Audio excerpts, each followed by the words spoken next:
হে তরুণ যুবকেরা, হে আমার বন্ধুরা, শুনে রেখে দিন বাবা, জেনে রেখে দেন, মানুষ শান্তির পথে আসবে, শান্তি সম্প্রীতির কথা বলতে হবে। হে যুবকেরা, হে আমার মুরব্বিয়ানেরা, আগের জামানাও এইভাবে মানুষকে পথভ্রষ্ট করা হতো, মানুষকে হিংসার দিকে ঠেলে দেওয়া হতো। কিন্তু আগের জামানাতেও এই রকম নবীরা এসেছেন বাবা, মানুষকে শান্তির কথা বলেছেন।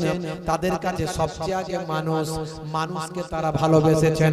মুসলমান, হিন্দু, খ্রিস্টান পরের কথা, আগে মানুষকে ভালোবাসতে হবে, এটা তারা বারবার বলার চেষ্টা করেছেন। হে তরুণ যুবকেরা, হে আমার বন্ধুরা, শুনে রেখে দিন বাবা, জেনে রেখে দেন, আজ থেকে কম বেশি প্রায় 3000 বছর আগে, এই 3000 বছর আগে এমন একটা সময় ছিল, সেই সময় মানুষ ভাইরা আমার একজন নিজস্ব খোদা বানিয়েছিল, পাথরের তৈরি খোদা। সেই খোদার কাছে তারা ইবাদত করত, তাকে খোদাকে বৃষ্টির খোদা বলে মনে করত। এ যুবকেরা, পানির খোদা বলে তাকে মনে করত। সে খোদার নাম দিয়েছিল বাল খোদা, বাল। ভাইরা আমার, তরুণ যুবকেরা আমার, মুরব্বিয়ানেরা আমার, আল্লাহ কোরআন মাজিদের ভিতরে এই খোদার নামটা আল্লাহ উল্লেখ করেছেন। আল্লাহ বলেছেন, তোমরা প্রকৃত আল্লাহর ইবাদত ছেড়ে বাল খোদার ইবাদত শুরু করেছো। সূরার নাম সূরা সাফফাত, আয়াত নাম্বার হলো 125। হে তরুণ যুবকেরা, হে আমার মুরব্বিয়ানেরা, শুনে রেখে দিন বাবা, জেনে রেখে দেন। হে মুসলমান, একটু লক্ষ্য করুন, আমার আল্লাহ তাআলা কোরআন মাজিদের ভিতরে এই খোদার নামটা উল্লেখ করে জানিয়ে দিয়েছেন।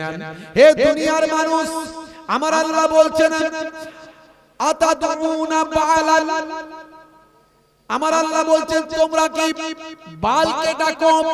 এই বাল খোদার কথা আল্লাহ বলছেন। হে দুনিয়ার মানুষ, শুনে রেখে দাও, তোমরা প্রকৃত আল্লাহকে ত্যাগ করে দিয়ে এই বাল খোদার তোমরা ইবাদত করছো। এই বাল খোদা হলো বৃষ্টির খোদা। তারা মনে করত বৃষ্টি দেওয়ার জন্য এই খোদা। আপনারা একটু যদি লক্ষ্য করেন দেখবেন, এপিস্টাইন ফাইল বেরিয়েছিল, এপিস্টাইন ফাইল বেরিয়েছিল, আমেরিকার ওই সমস্ত বড় বড় ভাই আমার ব্যক্তিদের নাম সে ফাইলের মধ্যে উল্লেখ করা হয়েছে। ডোনাল্ড ট্রাম্পের কথা উল্লেখ করা হয়েছে। ভাইরা আমার, শুধু তাই নয়, পৃথিবী বিখ্যাত নেতাদের কথা উল্লেখ করা হয়েছে। পৃথিবী বিখ্যাত ভাই আমার ব্যক্তিদের কথা উল্লেখ করা হয়েছে। এই এপিস্টাইন ফাইলের ওখানে উল্লেখ করতে গিয়ে সেখানে বালের ইবাদত করার কথা উল্লেখ এসেছে। অর্থাৎ সেই প্রাচীন কালের সে খোদার উল্লেখটা এপিস্টাইন ফাইলের মধ্যে উল্লেখিত হয়েছে। আপনারা দেখবেন। হে তরুণ যুবকেরা, আজ থেকে 3000 বছর আগে এই খোদার জন্ম। ভাইরা আমার, তরুণ যুবকেরা আমার, হে আমার মুরব্বিয়ানেরা, তৎকালীন যুগে ভাইরা আমার, শামের মানুষ, শাম, এই শাম দেশ হলো বর্তমান ফিলিস্তিন, বর্তমান লেবানন, ভাই আমার সিরিয়া, এই সিরিয়া ভাই আমার ফিলিস্তিন এবং লেবানন, এই জায়গাগুলো মিলে শাম বলা হয়। শাম, এই দেশগুলো মিলে শাম এখন বিভক্ত হয়ে অনেকগুলো দেশ হয়েছে। তৎকালীন যুগে শামের মানুষেরা চাষবাস করত বাবা, তারা চাষের উপর নির্ভরশীল। যদি পানি আকাশ থেকে না হতো, জমিন ফেটে চৌচির হয়ে যেত, খরা হয়ে যেত, ভাই আমার দুর্ভিক্ষ হয়ে যেত। হে তরুণ যুবকেরা, হে আমার বন্ধুরা, শুনে রেখে দিন বাবা, জেনে রেখে দেন, পানি যখন হতো না, তখন তারা এই বাল খোদার ইবাদত করত। এইভাবে প্রকৃত আল্লাহ থেকে মানুষকে সরিয়ে দেওয়ার তারা কৌশল করেছিল। প্রকৃত আল্লাহ থেকে মানুষকে সরিয়ে দেওয়ার তারা কৌশল করেছে। ভাইরা আমার, তরুণ যুবকেরা আমার, মুরব্বিয়ানেরা আমার, মুসলমান, একটুখানি লক্ষ্য করুন। এইভাবে তারা আল্লাহর পথ থেকে মানুষকে বিভ্রান্ত করে, যাতে আল্লাহর ইবাদত না করতে পারে, তার জন্য বিভিন্ন কৌশল অবলম্বন করেছিল। মহান স্রষ্টাকে ভুলে গিয়ে, ভাই আমার, মহান সৃষ্টিকর্তাকে ভুলে গিয়ে তারা নিজস্ব একটা খোদা তৈরি করেছিল। সেই খোদা হলো বৃষ্টির খোদা। সেই খোদা কিসের খোদা? জোরে বলে, বৃষ্টির, পানির খোদা। বুঝতে পারছেন? হে তরুণ যুবকেরা, হে আমার বন্ধুরা, হে আমার যুবকেরা, শুনে রেখে দিন বাবা, এই বাল খোদার দ্বারা ইবাদত শুরু করেছিল, বাল খোদাকে ডাকা শুরু করেছিল। শুধু তাই নয়, বাল খোদার একটা স্ট্যাচু তৈরি করে সেই বাল খোদাকে খুশি করার জন্য 450 খানা বাল খোদা আর পণ্ডিত যারা বাল খোদার কাছে থাকে, বাল খোদার দেখাশোনা করে, এইরকম 450 খানা পণ্ডিত, 450 খানা আলেম, 450 খানা পণ্ডিত মানুষ তারা কি করলো বাবা? ভাইরা আমার, তরুণ যুবকেরা, আকাশ থেকে পানি না হওয়ার কারণে তারা বলল বাল খোদাকে খুশি করতে হবে। খুশি করতে গেলে বাল খোদার কাছে কি করতে হবে? তোমাদের বাচ্চাদের উৎসর্গ করতে হবে। বাচ্চাদের উৎসর্গ করতে হবে, ছোট ছোট বাচ্চাদের কুরবানি দিতে হবে। সেই খোদার পায়ের কাছে ছোট ছোট বাচ্চাদের কি করতে হবে? উৎসর্গ করতে হবে, অর্থাৎ তাদেরকে বলি দিতে হবে, মানে কুরবানি করতে হবে, তাদেরকে জবাই করতে হবে। সামান্য পানির জন্য, তাদের চাষের জন্য, ফসলের জন্য নিজেদের বাচ্চাকে উৎসর্গ করতে তারা কোনো কুণ্ঠাবোধ করলো না। তার কারণ তাদের মধ্যে অন্ধত্ব ঢুকে গিয়েছে।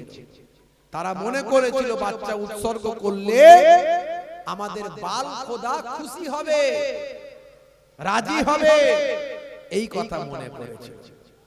হে তরুণ যুবকেরা, বন্ধুরা আমার শুনেন, এইভাবে তারা লটারির মাধ্যমে বাল খোদার কাছে বাচ্চা উৎসর্গ করত, বাচ্চাকে কুরবানি করত।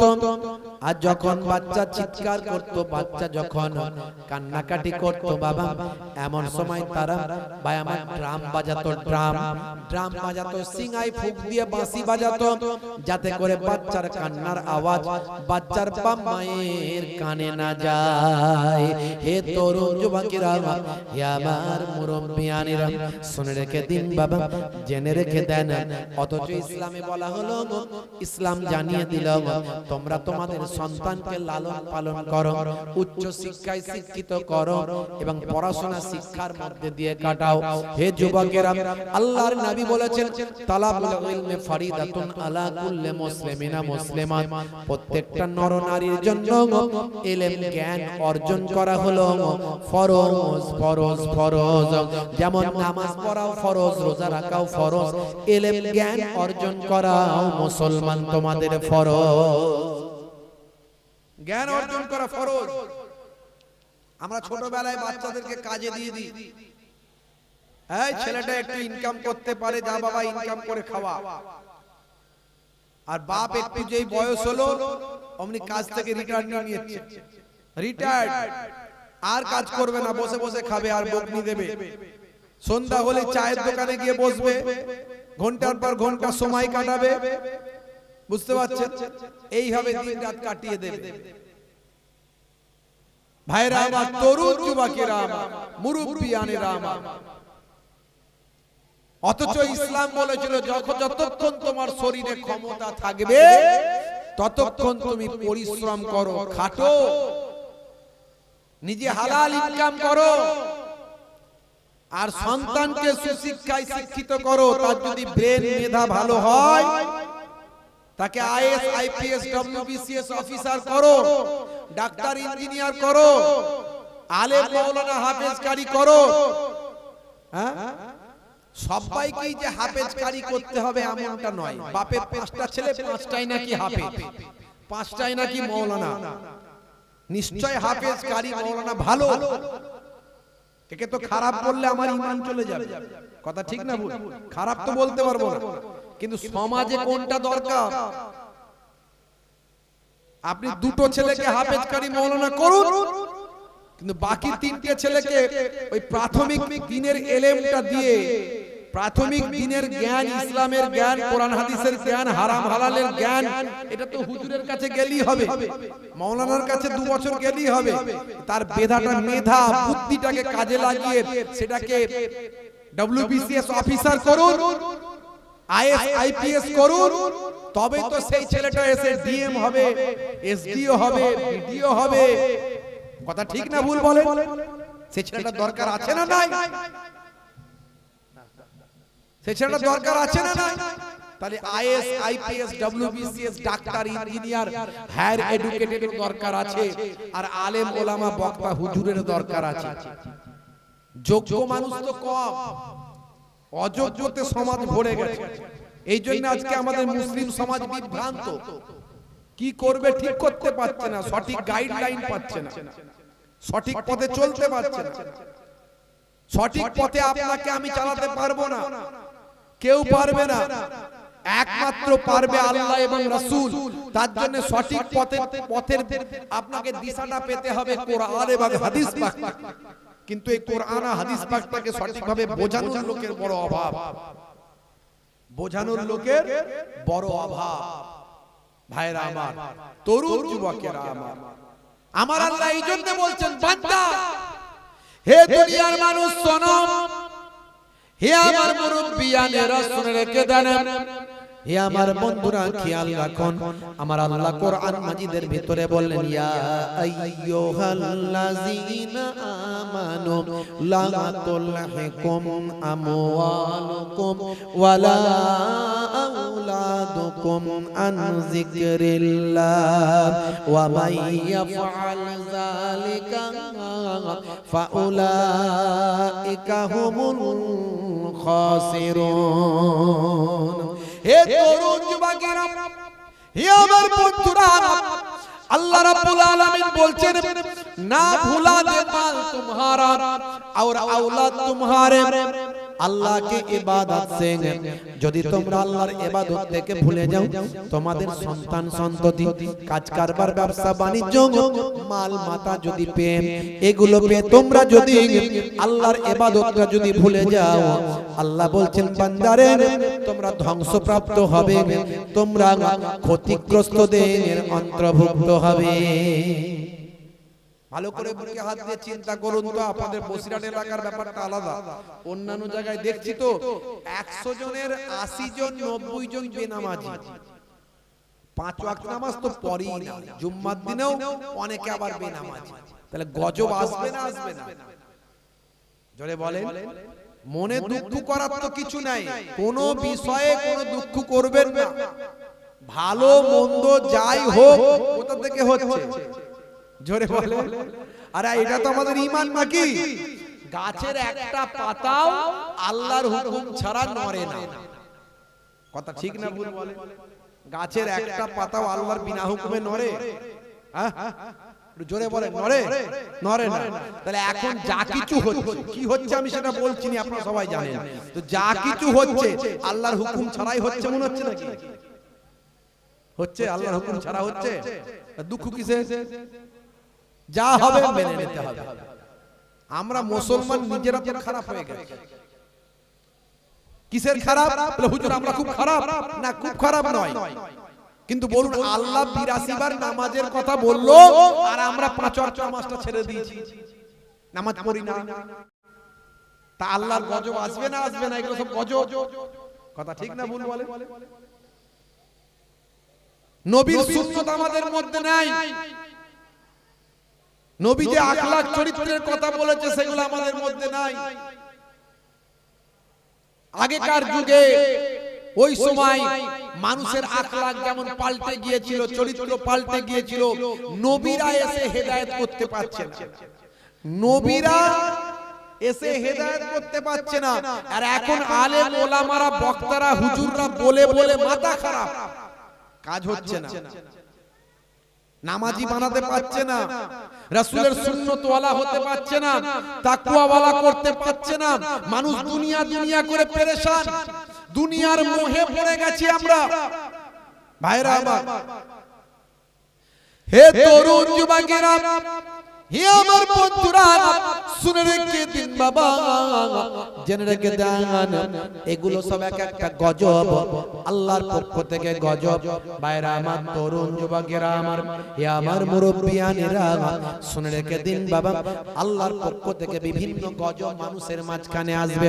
আল্লাহ বলেছেন, বান্দারে যদি তোমরা তোমাদের ছেলে মেয়ে, বিবি বাচ্চা, মাল মাতা, সম্পদ, কাজ কারবার ভুলে গিয়ে কাজ কারবার পেয়ে আমি আল্লাহ আমার ইবাদতটা ভুলে যাও, তাহলে তোমরা ক্ষতিগ্রস্ত হবে, তাহলে তোমরা ধ্বংসপ্রাপ্ত হবে। হে যুবকেরা, হে আমার মুরব্বিয়ানেরা, এই যে বিভিন্ন রকম গজব আসছে, বিভিন্ন রকম অশান্তি আসছে, বিভিন্ন রকম টেনশন আসছে, এগুলো সব আল্লাহর পক্ষ থেকে আসছে। যদি বলেন হুজুর, আচ্ছা বলুন তো, ওই ব্যক্তি নামাজি, ওই ব্যক্তি পরেশগার, ওই ব্যক্তি আল্লাহওয়ালা, তার উপরেও কেন এই বিপদটা এসেছে? মনে রাখবেন, ইব্রাহিম নবীর উপরে বিপদ এসেছিল না আসেনি? এসেছিল না আসেনি? ইব্রাহিম নবী গুনাহগার ছিলেন না নবী ছিলেন? নবীরা বেগুনাহ মাসুম, নবীদের কোনো গুনাহ নাই, কিন্তু বিপদ এসেছিল না আসেনি? মনে রাখবেন, যখন আল্লাহওয়ালা মানুষদের উপর কোনো বিপদ আসে, হে তরুণ যুবকেরা, হে আমার মুরব্বিয়ানেরা, শুনে রেখে দিন বাবা, জেনে রেখে দেন, আমার আল্লাহ বলেন, বান্দারে আমি মাঝে মাঝে তোমাদের পরীক্ষা নিই। وَلَنَبْلُوَنَّكُمْ بِشَيْءٍ مِّنَ الْخَوْفِ وَالْجُوعِ وَنَقْصٍ مِّنَ الْأَمْوَالِ وَالْأَنفُسِ وَالثَّمَرَاتِ وَبَشِّرِ الصَّابِرِينَ। আল্লাহ বলছেন, বান্দারে মাঝে মাঝে আমি তোমাদের পরীক্ষা নিই, তোমাদের মালের ক্ষতি দিয়ে, তোমাদের জানের ক্ষতি দিয়ে, তোমাদের সম্পদের ক্ষতি দিয়ে, মাঝে মাঝে ফল ফ্রুট, তোমাদের বাগান, তোমাদের শস্য শ্যামলা ফলমূল, সেগুলোর ক্ষতি দিয়ে, তোমাদের এই সমস্ত ক্ষতি দিয়ে আমি আল্লাহ মাঝে মাঝে তোমাদের পরীক্ষা নিই। এই পরীক্ষার মাধ্যমে আমি দেখতে চাই কে উপকৃত হয়, কে পরীক্ষায় পাস করে। হে তরুণ যুবকেরা, ওয়ানাকযিম মিনাল আমওয়াল ওয়াল আনফুসি ওয়াস সামারাত ওয়াবাশশিরিস সাবিরিন। এই বিপদে পড়লে কে সবর করে, ধৈর্য ধারণ করে, যে ধৈর্য ধারণ করবে, যে সবর করবে, আমার আল্লাহ বলেন তার জন্য আছে মহা পুরস্কার। ইব্রাহিম নবীকে আল্লাহ বিপদের মধ্যে ফেলেছিলেন নমরুদের দ্বারা। নমরুদ তাকে চক্রান্ত করে ইব্রাহিম নবীকে কয়েক কিলোমিটার দূর থেকে, বহু দূর থেকে ইব্রাহিম নবীকে ভাই আমার ওই গুলতির মধ্যে দিয়ে ছুঁড়ে ছুঁড়ে ফেলে দেওয়া হয়েছিল। এত বিশাল আগুন জ্বালিয়েছিল, কয়েক কিলোমিটার জুড়ে আগুন জ্বালিয়েছিল। সেই আগুন জ্বালিয়ে ভাই আমার যারা এই আগুনের কাছে গেছে তারাই ঝলসে পুড়ে গেছে, আগুনের কাছে যারা গেছে তারাই ধ্বংস হয়ে গেছে। তাই ইব্রাহিম নবীকে নমরুদ আগুনে ফেলতে চায়, দূর থেকে ঘুরিয়ে ঘুরিয়ে লাট্টুর মতো ছুঁড়ে ফেলে দেওয়া হয়েছিল। হে তরুণ যুবকেরা, হে আমার বন্ধুরা, ইব্রাহিম নবী আল্লাহ তাআলার উপর নারাজ হয়ে যাননি, আল্লাহ তাআলার উপর নাশুকরি করেননি। আমার আল্লাহ তাআলার উপর সবর করেছিলেন, ধৈর্য ধারণ করেছিলেন। বিপদে পড়েছিলেন, আল্লাহর উপর ধৈর্য ধারণ করেছিলেন। আমার আল্লাহ দেখলেন ইব্রাহিম নবী ধৈর্য ধারণ করেছেন, পরীক্ষায় উত্তীর্ণ হয়েছে। সেই সময় আগুনে যখন নিক্ষেপ করা হলো, আমার আল্লাহ আগুনকে নির্দেশ দিলেন, ইয়া নারু কুনি বারদান ওয়া সালামান আলা ইব্রাহিম। হে তরুণ যুবকেরা, হে আমার বন্ধুরা, আমার আল্লাহ বললেন, হে আগুন, ইব্রাহিম নবীর জন্য তুমি শান্তিদায়ক শীতল হয়ে যাও, এতটা ঠান্ডা হয়ে যাওনি যতটা ঠান্ডা হলে আমার বন্ধুর কষ্ট হবে। আবার এতটা শীতল হয়ে যাওনি যাতে করে যতটা শীতল হলে আমার বন্ধুর অসুবিধা হবে। তুমি নরমাল হয়ে যাও, না খুব ঠান্ডা আবার না খুব গরম, তুমি নরমাল হয়ে যাও। ইব্রাহিম নবীর জন্য আগুনটা ফুলের বাগান হলো, সুন্দর শান্তিদায়ক জায়গা হয়ে গেল। হে তরুণ যুবকেরা, আজও যখন ইমানদারের উপর বিপদ আসছে, ভাই আমার ইসরায়েলের বিপদ, নাম ডিলিটের বিপদ, তারপরে আজকের যুগে এই সমস্ত ভাই আমার বিভিন্ন রকম অশান্তি, হইচই, মারপিট, দাঙ্গা হাঙ্গামা যাই হোক না কেন, ভাইরা আমার যত বিপদে আসুক না কেন, মনে রাখবেন ইমানদারদের জন্য ওটা পরীক্ষা। ইমানদাররা ভেঙে পড়ে না, ইমানদাররা কখনো মুসরে পড়ে না। ইমানদার সব সময় আল্লাহর উপর তাওয়াক্কুল করে। আল্লাহ বলছেন বান্দা তুমি যদি আমার উপর ভরসা করো আমি তোমার এই সিচুয়েশন এই সমস্যা আস্তে আস্তে কাটিয়ে দেব, তুমি চিন্তা করো না, ভয় পেও না, তুমি আমার ইবাদত করো, নামাজটা পড়ো, আমার রাসূলের সুন্নতের তাবেদারি করো। আল্লাযী আত'আমাহুম, ক্ষুধা লাগলে আমি আল্লাহই তোমাকে খাওয়াবো, ওয়া আমানাহুম মিন খাউফ, আর যখন তোমরা ভয় পাবে ভীত হবে আমি আল্লাহ তোমাদের ভয় ডর খাউফ কষ্টটাকে দূর করে দেব। জোরে হবে না ভাইরা আমার, তরুণ যুবকেরা আমার, আর কয়েক মাস পরে ইউরোপের গবেষণা কেন্দ্রগুলো থেকে খবর আসছে, ইউরোপের ভাই আমার আবহাওয়া দপ্তরগুলো গবেষণা করেছে, আর কয়েক মাস পরে আসছে ইআই নিনো, প্রচন্ড গরম, তারা নাম দিয়েছে ইআই নিনো, সুপার ইআই নিনো। এই প্রচন্ড গরম যেটা 188 বছর পর আবার পৃথিবীতে আসছে। বুঝতে পারছেন, প্রশান্ত মহাসাগর তার পানি হঠাৎ করে গরম হয়ে যাবে, সেই গরম পানির আবহাওয়া এমন ছড়িয়ে পড়বে বিশেষ করে উপমহাদেশ ভারত সহ কয়েকটা দেশে, যে প্রচন্ড পরিমাণে গরম আমাদের এখানে আসতে চলেছে। ইআই নিনো তার নাম দিয়েছে, সুপার ইআই নিনো, যাতে এই ঘটনা 188 বছর আগে পৃথিবীতে হয়েছিল, 188 বছর পর আবার এই ঘটনা ঘটতে চলেছে আগামী দিন 128 বছর পর, যার তাপমাত্রা হবে 55 ডিগ্রির উপরে। আমরা 40 ডিগ্রিতে মাথা খারাপ হয়ে যায়, বুঝতে পারছেন তো? 55 ডিগ্রির উপরে সেলসিয়াস তাপমাত্রা হবে। এই তাপমাত্রা 128 বছর আগে একবার হয়েছিল, 2 কোটি মানুষ মারা গিয়েছিল, 2 কোটি মানুষ মারা গিয়েছিল।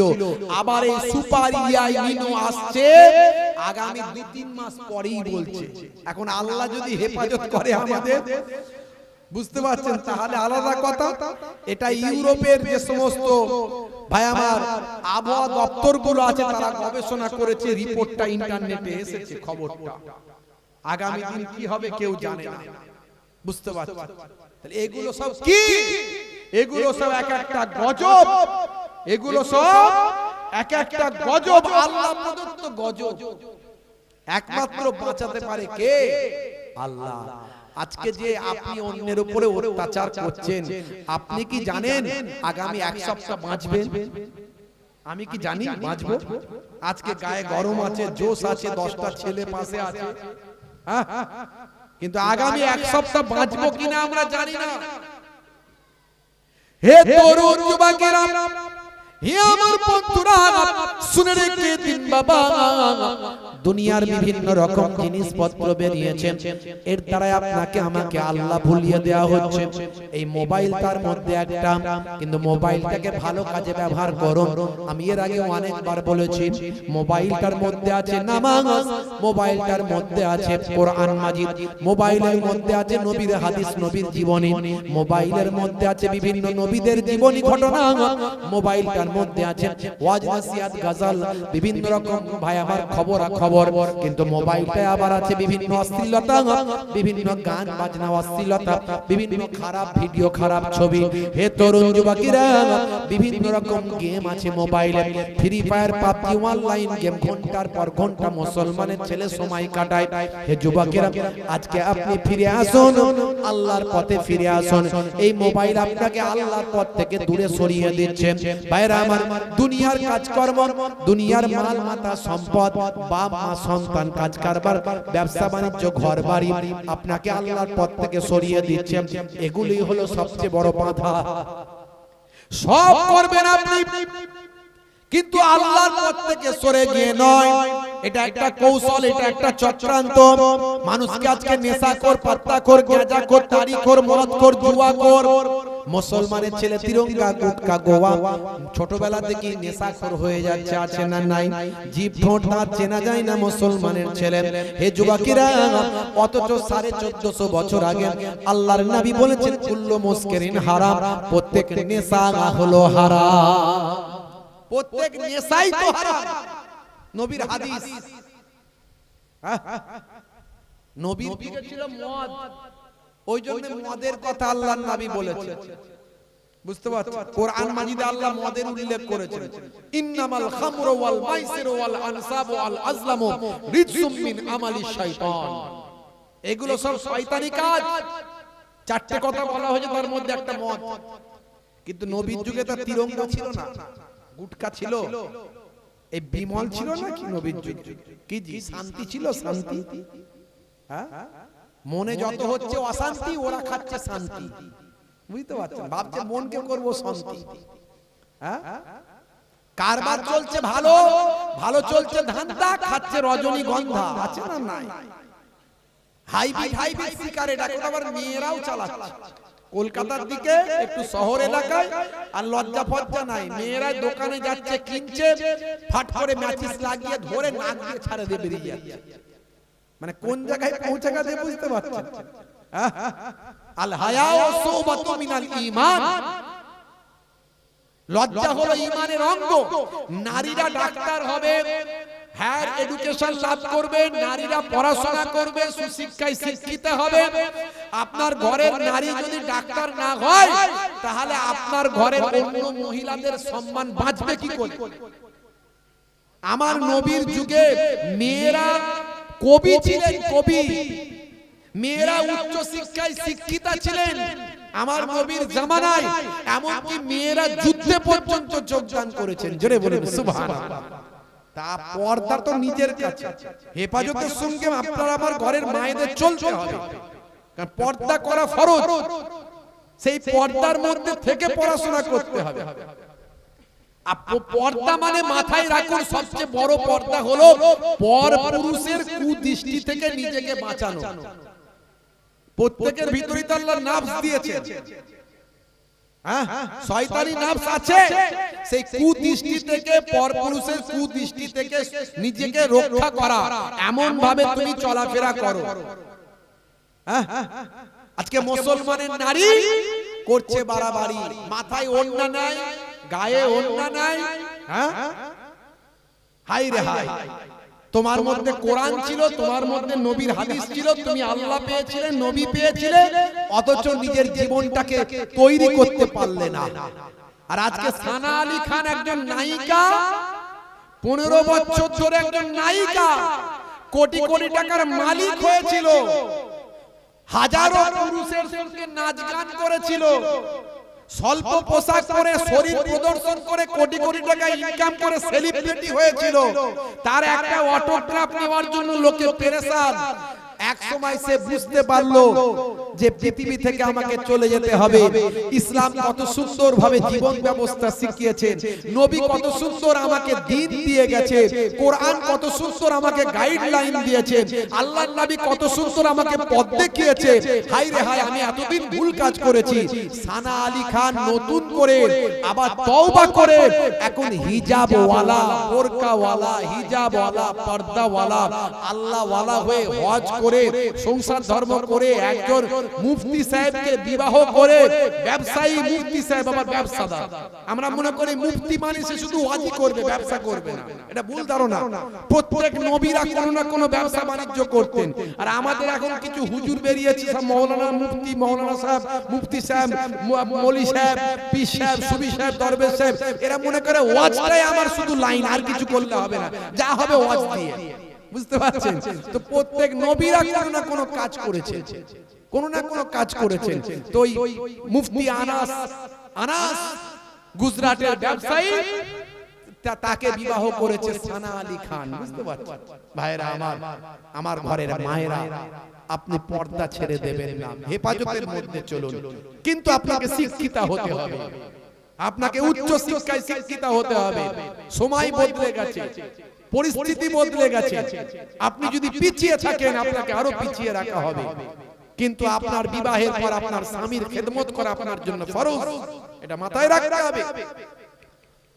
স্বামীর ইজ্জত স্ত্রীর উপরে দেওয়া হয়েছে। আপনি ভাববেন তাহলে নারীদের অসম্মান করা হলো নাকি? না, আবার মায়ের সম্মান সবচেয়ে উপরে। মায়ের পায়ের তলায় সন্তানের জান্নাত বলে দেওয়া হয়েছে। ইসলামে কাউকে ছোট করা হয়নি, বুঝতে হবে। হে তরুণ যুবকেরা, হে আমার বন্ধুরা শুনে রেখে দিন বাবা, জেনে রেখে দেন। হে মুসলমান একটু লক্ষ্য করুন ভাইরা আমার, তরুণ যুবকেরা, এই বাল দেবতাকে খুশি করার জন্য সন্তানকে উৎসর্গ করা হতো, বলি দেওয়া হতো। হে যুবকেরা, হে আমার মুরব্বিয়ানেরা, সেই সময় হযরতে ইলিয়াস আলাইহিস সালাম একজন পয়গম্বর, আজ থেকে কম বেশি 3000 বছর আগের কথা বলছি। হযরতে ইলিয়াস নবীর জামানার কথা বলছি। ইলিয়াস নবী ওই সমস্ত মানুষদেরকে, বনি ইসরাইলের ওই সমস্ত মানুষদেরকে বলতে লাগলেন, হে বনি ইসরাইলের মানুষেরা, তোমরা এই সমস্ত অন্যায় কাজ করো না, তোমাদের সন্তানদেরকে এইভাবে জবাহ করো না, হত্যা করো না, বলি দিও না, তোমাদের সন্তানদেরকে এইভাবে একটা পাথরের কাছে উৎসর্গ করো না, কারণ মহান আল্লাহর ইবাদত করো। তোমার আল্লাহ কখনো চাইনি এইভাবে তুমি সন্তানকে উৎসর্গ করে দেবে। হে তরুণ যুবকেরা, হে আমার মুরব্বিয়ানেরা, শুনে রেখে দেন, জেনে রেখে দেন। এমন সময় তারা বলল, না না, তোমাকে প্রমাণ দেখাতে হবে, তোমাকে এর নমুনা দেখাতে হবে, তোমাকে এর প্রমাণ দেখাতে হবে। হযরতে ইলিয়াস আলাইহিস সালাম সেই সময় বললেন, ঠিক আছে, যদি আমার কাছে প্রমাণ পেতে চাও, আমার কাছে নমুনা পেতে চাও, যদি আমার কাছে এর প্রমাণটা দেখতে চাও, তাহলে চলো এই বাল দেবতা, বাল প্রভুর, বাল খোদার ভাই আমার নির্ধারিত যে ভাই আমার এই পাহাড়, এই বাল দেবতার পাহাড়, বাল খোদার পাহাড়, সেই পাহাড়ে চলো তুমি, যেটাকে বাল দেবতার, বাল খোদার পাহাড় বলে নির্ধারিত করা হয়েছিল। সেই পাহাড়ে ওঠো, সেই পাহাড়ে গেলেই আমি তোমাদের নমুনা খানা দেখিয়ে দেব।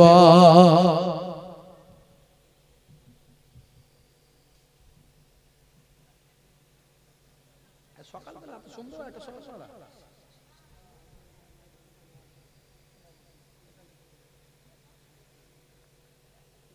মুখে নয় তো, মানে ধার বাকি তো নয় তো, না না।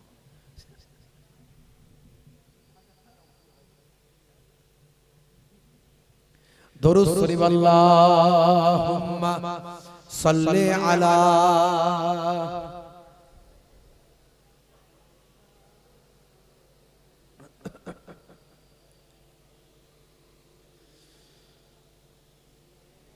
হে তরুণ যুবকেরা, যখন বাচ্চাদেরকে মায়ের আঁচল থেকে কেড়ে নেওয়া হচ্ছে, তখন বাচ্চারা চিৎকার করে কাঁদছে। হযরত ইলিয়াস আলাইহিস সালাম এগুলো সহ্য করতে পারলেন না, এগুলো নিষেধ করলেন।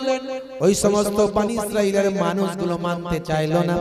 আহারে মা, মায়ের বুক থেকে কেড়ে নিয়ে সন্তানকে ওই বাল খোদা পায়ের তলায় উৎসর্গ করা হচ্ছে। মায়ের তুলনা হয় না বাবা।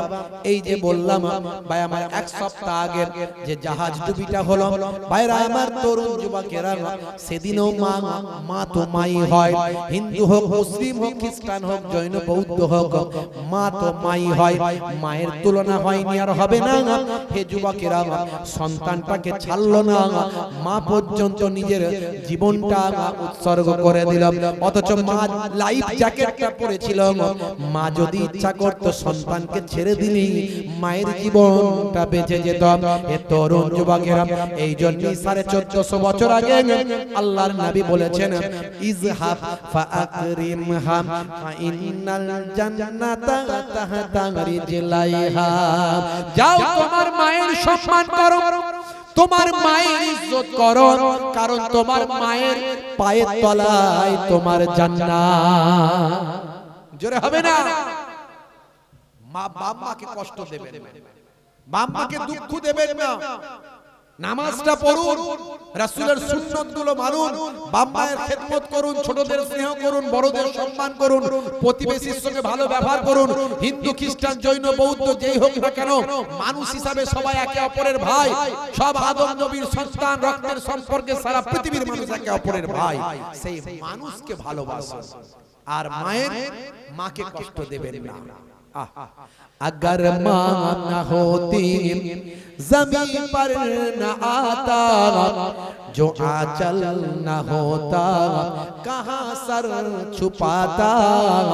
अगर माँ न होती जमीन पर न आता, जो आंचल न होता कहाँ सर छुपाता, अगर माँ न होती ज़मीं पर न आता, जो आंचल न होता कहाँ सर छुपाता।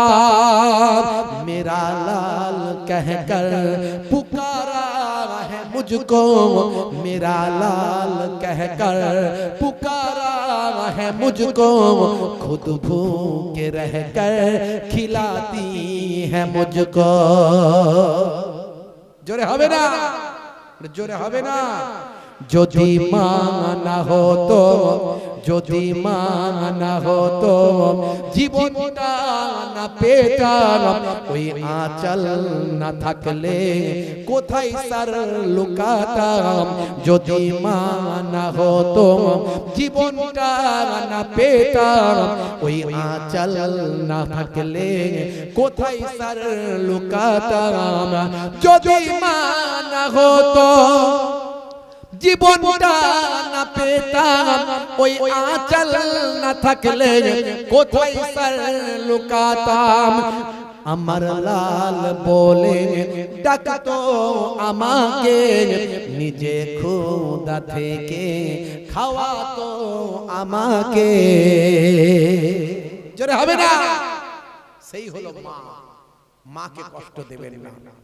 হযরত ইলিয়াস আলাইহিস সালাম রাগান্বিত হয়ে তাদেরকে বললেন, তোমরা যদি এই অন্যায় বন্ধ না করো, আমি যতদিন না আল্লাহর কাছে দোয়া চাইবো ততদিন আকাশ থেকে পানি হবে না।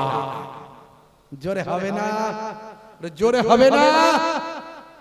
হে তরুণ যুবকেরা, হে আমার বন্ধুরা, শুনে রেখে দিন বাবা। ওই সমস্ত বনি ইসরাইলের মানুষগুলো অনেক চেষ্টা করলো, অনেক সন্তান উৎসর্গ করলো, তারপরও পানি হলো না। আকাশ থেকে এক বিন্দু পানি হয় না, জমিনটা ফেটে চৌচির হয়ে গেল, খরা হয়ে গেল। শেষে হযরতে ভাই আমার ইলিয়াস আলাইহিস সালাম কে খুঁজে খুঁজে তারা বের করলো, বের করে বলল, আমাদের নমুনা দেখাও, তাহলে তোমার কথা মেনে নেব। এমন সময় হযরতে ইলিয়াস আলাইহিস সালাম তাদেরকে বলেছিলেন, চলো বাল পাহাড়ে চলে চলো, বাল দেবতার, বাল খোদার পাহাড় যেটা, সেই পাহাড়ে চলো, সেখানে আমি তোমাদের নমুনা দেখাবো। হে তরুণ যুবকেরা, 450 খানা পণ্ডিত, বাল খোদার 450 খানা পণ্ডিত, হযরতে ইলিয়াস আলাইহিস সালাম এবং হাজার হাজার উৎসুক জনতা, তারা ওই পাহাড়ের উপর উঠে গেল। একদিকে 450 খানা পণ্ডিত আর একদিকে হযরতে ইলিয়াস আলাইহিস সালাম। সেই সময় নবী বললেন, শুনে রেখে দাও, জেনে রেখে দাও, হে দুনিয়ার মানুষ শুনে রেখে দাও, এখন আল্লাহর কাছে পরীক্ষা করা হবে, তোমাদেরকে আল্লাহ গ্রহণ করে না আমাকে আল্লাহ গ্রহণ করে। তোমাদের আল্লাহ কবুল করে না আমাকে কবুল করে, পরীক্ষা করা হবে, নমুনা দেয়া হবে, প্রমাণ দেয়া হবে। তো কি করতে হবে? বলে এক কাজ করো, একটা ষাঁড় জবাই করো তোমরা, করে নিয়ে ষাঁড়টাকে রাখো, আর আমি একটা ষাঁড় জবাই করি, করে রাখি। আকাশ থেকে আগুন এসে যার ষাঁড়টাকে গ্রহণ করবে, ওই জবাই করা গোশতকে গ্রহণ করবে, তুলে নেবে, আল্লাহ তাকে কবুল করবে। বলে তাই নাকি? হ্যাঁ, তাহলে ঠিক আছে, তাই হোক। হে তরুণ যুবকেরা, ওই 450 খানা ভাই আমার বাল খোদার পণ্ডিত, তারা কি করলো? ষাঁড় জবাই করে তার গোশতকে নিয়ে কাঠের উপর রেখে সুন্দর করে রেখে দিয়ে সেখানে ভাই আমার আকাশ থেকে বাল দেবতাকে ডাকতে লাগলো, বাল খোদাকে ডাকতে লাগলো, তাড়াতাড়ি আসো, আমাদের এই উৎসর্গকে কবুল করে নাও, আমাদের এই কোরবানিকে কবুল করে নাও। এই বলে তারা আরাধনা করতে লাগলো, তপস্যা করতে লাগলো। প্রায় 450 খানা পণ্ডিত সেখানে হইচই করতে লাগলো, বিভিন্ন রকম ভাবে প্রদক্ষিণ করতে লাগলো, ইবাদত করতে লাগলো।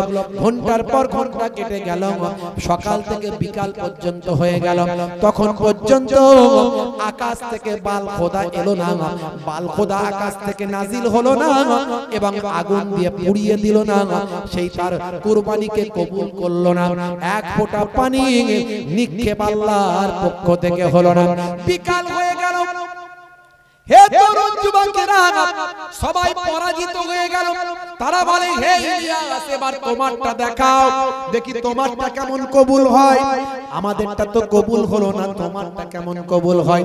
হযরতে ইলিয়াস আলাইহিস সালাম বিকালবেলা ষাটটাকে জবাই করে তার গোশতটাকে নিয়ে ভাই আমার 12টা পাথরকে সামনে রেখে, যেহেতু পানি ইসরাইলের 12টা গোত্র ছিল, তাই 12টা পাথরকে সামনে রাখলো।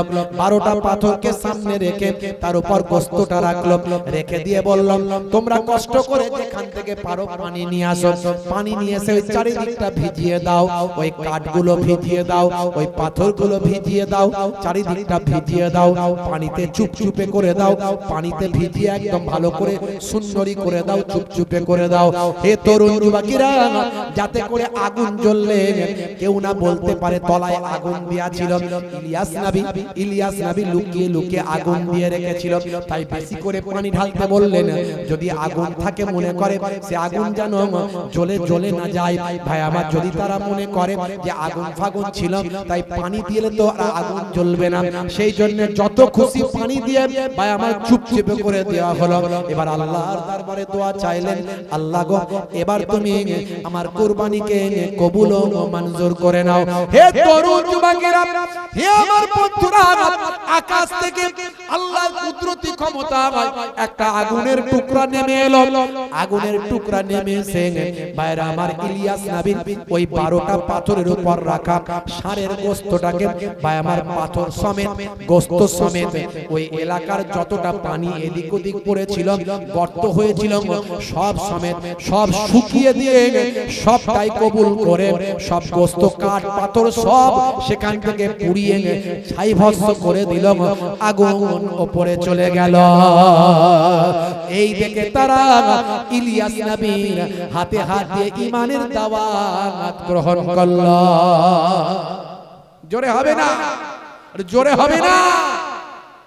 বললো, এবার পানি দিতে বলো আল্লাহকে আকাশ থেকে। ইলিয়াস নবী আল্লাহর কাছে দোয়া চাইল, আল্লাহ এরা সব তওবা করেছে, হেদায়েত হয়েছে, আর এরা অন্যায় কাজ করবে না, আর সন্তানকে এইভাবে বলি দেবে না, উৎসর্গ করবে না, কুরবানি দেবে না, এবার তারা আপনার পথে ফিরে আসবে, আল্লাহর পথে ফিরে আসবে। আল্লাহ তুমি পানি দাও। বলার সঙ্গে সঙ্গে আমার আল্লাহ কয়েক বছর পর অফুরন্ত পানি বনি ইসরাইলের সব মানুষদের কাছে আমার আল্লাহ নাজিল করলেন। জোরে বলুন সুবহান। আল্লাহর পথে ফিরে আসতে হবে। আজও আল্লাহ দোয়া কবুল করবে যদি আমরা আল্লাহর পথে চলি। এখনই তওবা করতে হবে আমাদের। আমরা অনেক অন্যায় করেছি, অনেক পাপ করেছি, সেই জন্য আজকে আমাদের এই পরিস্থিতি হয়েছে। এই পরিস্থিতির শিকার আজকে আমরা এই জন্য হয়েছি। এখনো অন্যায় করা বন্ধ করতে হবে। এখনো 5 ওয়াক্ত নামাজ পড়ার সুযোগ আছে। আপনি নামাজি হয়ে যান, আল্লাহর কাছে নামাজে সিজদায় গিয়ে দোয়া চান। ভাই ভাইকে ভালোবাসুন, মুসলমান মুসলমানকে ভালোবাসুন, হিন্দু খ্রিস্টান জৈন বৌদ্ধ সবাইকে ভালোবাসুন। এখনো অন্যায় করা বন্ধ করুন। খুন খারাপি, মারপিট, দাঙ্গা হাঙ্গামা, এসবের মধ্যে কোনো শান্তি নাই। এসব করে আল্লাহ কখনো খুশি হবে না। দুনিয়াবি স্বার্থ বাদ দিন, আল্লাহর দিকে তাকান, নবীর দিকে তাকান। মানুষকে ভালোবাসুন, বাপ মাকে খেদমত করুন, পিতামাতার সেবা করুন, পাড়া প্রতিবেশীর সঙ্গে ভালো ব্যবহার করুন, ছোটদের স্নেহ করুন, বড়দের সম্মান করুন, নবীর সুন্নতগুলো মেনে চলুন। খাওয়া শোয়া ওঠা বসা নবী কেমন করে বলেছেন সেগুলো করুন। দেখবেন আমার আল্লাহর মাদাদ, আল্লাহর সাহায্য আপনার উপর নাজিল হবে ইনশাআল্লাহ। আজও আল্লাহ আপনার দোয়া কবুল করবেন। আল্লাহ আমাদের হেফাজত করেন। বলুন আল্লাহুম্মা আমিন, বলুন আল্লাহুম্মা আমিন। যাই হোক, আপনাদের খেদমত থেকে বিদায় নেব। যাওয়ার আগে ভাইরা বলেছেন একটুখানি নগদ কিছু যদি আপনারা দেন এই জান্নাতের বাগানে আগামী বছরের জন্য, তাহলে অন্তত একটু উপকার হয়। বুঝতে পারছেন? তাহলে অন্তত একটু উপকার হয়। আগামী বছরের জন্য এই ভাইদের খেদমতে একটু এই জান্নাতের বাগানকে আগামী বছর যাতে আবার সুন্দর করা যায়, একটুখানি ভাইরা বলেছেন, তার জন্য একটু আপনাদের কাছে চাইবো একটুখানি আপনারা একটু সহযোগিতার হাত বাড়াবেন, আল্লাহ আমাদের কবুল করে।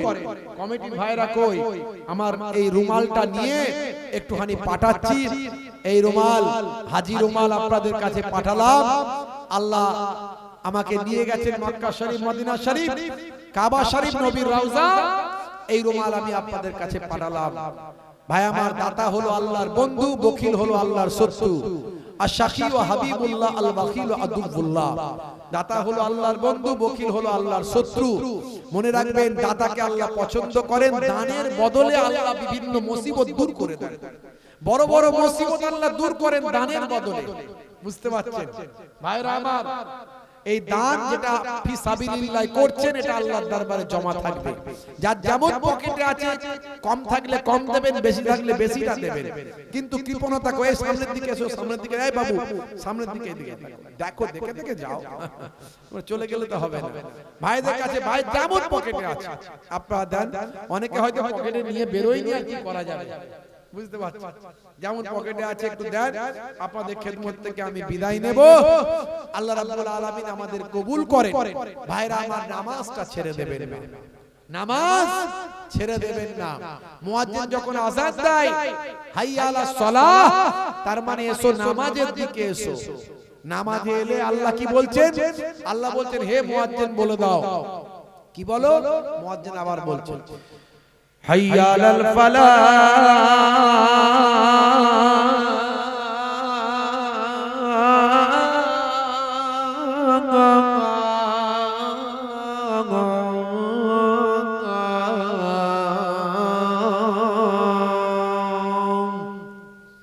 নামাজ এলে আমি আল্লাহ তোমাকে কামিয়াবি দান করে দেব।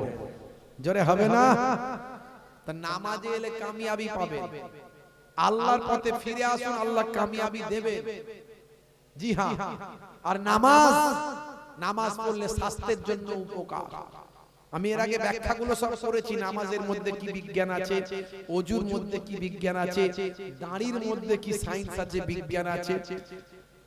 পেটটাকে তিনটে ভাগে ভাগ করে চেটে পুচে খেলে কি লাভ হবে, বসে পানি পান করা, বসে পেচ্ছাপ করা, চেটে পুচে খাবার খাওয়া, পায়ের গিরার উপরে যেন পুরুষদের পোশাক না যায়, এগুলো সব আমি বলেছি। এর মধ্যে সায়েন্স আছে, বিজ্ঞান আছে। ইন্টারনেট সার্চ করবেন, প্রায় 25-30 হাজার বক্তব্য আছে, একটা দুটো নয়। কত ওয়াজ করব? ওয়াজ দেখে দেখে শেষ করতে পারবেন না। 25-30 হাজার বক্তব্য আছে। আমি অনেক বলেছি, সব ব্যাখ্যা দিয়েছি। কোরআন মাজিদ থেকে অনেক কোরআনের আয়াতকে সামনে নিয়ে এসে বিজ্ঞান বাস্তবতার সঙ্গে মিলিয়ে বলেছি, বুঝিয়েছি যে কোরআন সত্য, ইসলাম সত্য, নবী সত্য, আল্লাহ সত্য। তাই আমাদেরকে ভালো হতে হবে, সৎ হতে হবে, অনেস্ট হতে হবে, হিংসা মুক্ত সমাজ তৈরি করতে হবে, শিক্ষিত হতে হবে, ভদ্র হতে হবে, নম্র হতে হবে, মানুষকে ভালোবাসতে হবে, একে অপরকে সম্মান করতে হবে, ছোটদের স্নেহ করতে হবে। এগুলো আমি বলেছি। আমরা নবীর তরিকা ভুলে যাচ্ছি, এই জন্য আমাদের এত বিপদ। ভাইরা আমার, নামাজ ছেড়ে দেবেন না। নামাজ আপনাকে প্রকৃত সাচ্চা মুসলমান বানাবে, সাচ্চা মুসলমান বানাবে। আল্লাহ কোরআনে নিজেই বলছেন, ইন্নাস সালাতা তানহা আনিল ফাহশাই ওয়াল মুনকার। নামাজ তোমাকে অশ্লীলতা ও অন্যায় থেকে দূরে সরিয়ে দেবে। আমার রুমালটা হয়ে যাবে, রুমাল ও নিয়ে গেছে। ভাইরা আমার, তাই নামাজ ছাড়বেন না। বলবেন না যে কাজ আছে, কাজ কাজের টাইমে হবে। কাজ থেকে মাত্র 12 মিনিট সময় বের করে নিন। জোহরের সময় 12 মিনিট, আসরের সময় 12 মিনিট। সারা দিন রাত কাজ করুন আপনি। 5-12-60 1 ঘন্টা, অনলি 1 আওয়ার পার ডে। সারা দিনে 1 ঘন্টা নামাজে দেন। কাজকে বলুন, হে কাজ আমার নামাজ আছে। নামাজকে বলবেন না কাজ আছে। 1 ঘন্টা নামাজে দেন, দেখবেন আপনার 1 ঘন্টা নামাজে দিলে আমার আল্লাহ আপনার 23 ঘন্টা কামিয়াবি করে দেবে। জোরে হবে না? নামাজকে বলো না কাজ আছে, কাজকে বলো আমার নামাজ আছে। জোরে হবে না? আর জোরে হবে না? ফজর গেল ঘুমে ঘুমে জোহর বেলাতে কাজ, আসর গেল তাসার আড্ডায় মাগরিব হেলা ফেলায়, নামাজ তোমার সঙ্গের সাথী, নামাজ হলো গোরের বাতি, নামাজ বিনা এই দুনিয়ায় সবই যে বৃথা, বান্দা নামাজ পড়ো আকিরে ধরো, ছেড়ো না নামাজ এই জীবনে, করো না কাজা হবে যে সাজা, দোজখ ঠিকানা আখিরাতে, দোজখ ঠিকানা আখিরাতে, নামাজকে বলো না কাজ আছে, কাজকে বলো আমার নামাজ আছে। জোরে হবে না? নামাজ পড়ুন, আপনার কোনো ভয় নাই, কোনো চিন্তা নাই। লা তাখাফ ওয়া লা তাহজান ইন্নাল্লাহ মা'না, ভয় করো না, চিন্তা করো না, আল্লাহ আমাদের সঙ্গে আছে। কিন্তু আল্লাহকে ভুলে গেলে তো আল্লাহর সঙ্গে থাকবে না, থাকবে? থাকবে। আব কিসের চিন্তা, কিসের ভয়, কিসের ডর? সব ডর ভয় দুঃখ কষ্ট দূর করার মালিক কে? জোরে বলেন কে?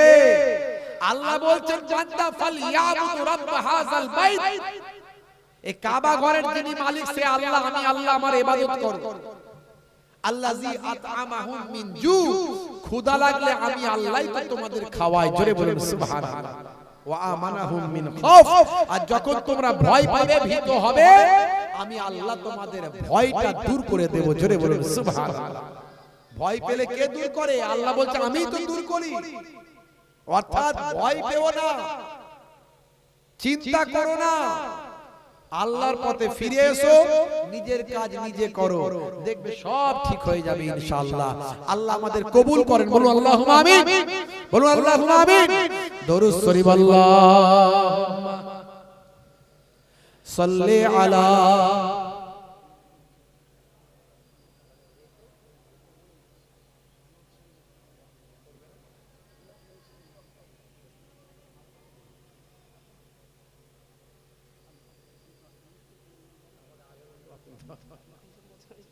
না, এবার আপনি চাপ চাপ বলেন বলে আমি ভাবলাম যে মনে হয় তাড়াতাড়ি বলছেন। ফোনে কথা হয়েছে। দরুদ শরীফ আল্লাহুম্মা সাল্লি আলা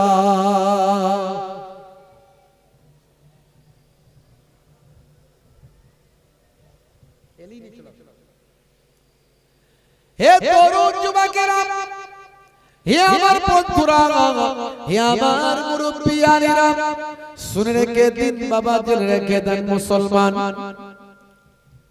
হযরত মুসা কালিমুল্লাহর জামানায় বহুদিন আকাশ থেকে পানি হয়নি, বহুদিন আকাশ থেকে পানি হয়নি বাবা। হযরত মুসা কালিমুল্লাহর জামানায় বহুদিন আকাশ থেকে পানি হয়নি। হে তরুণ যুবকেরা, হে আমার বন্ধুরা, শুনে রেখে দিন বাবা, জেনে রেখে দেন মুসলমান।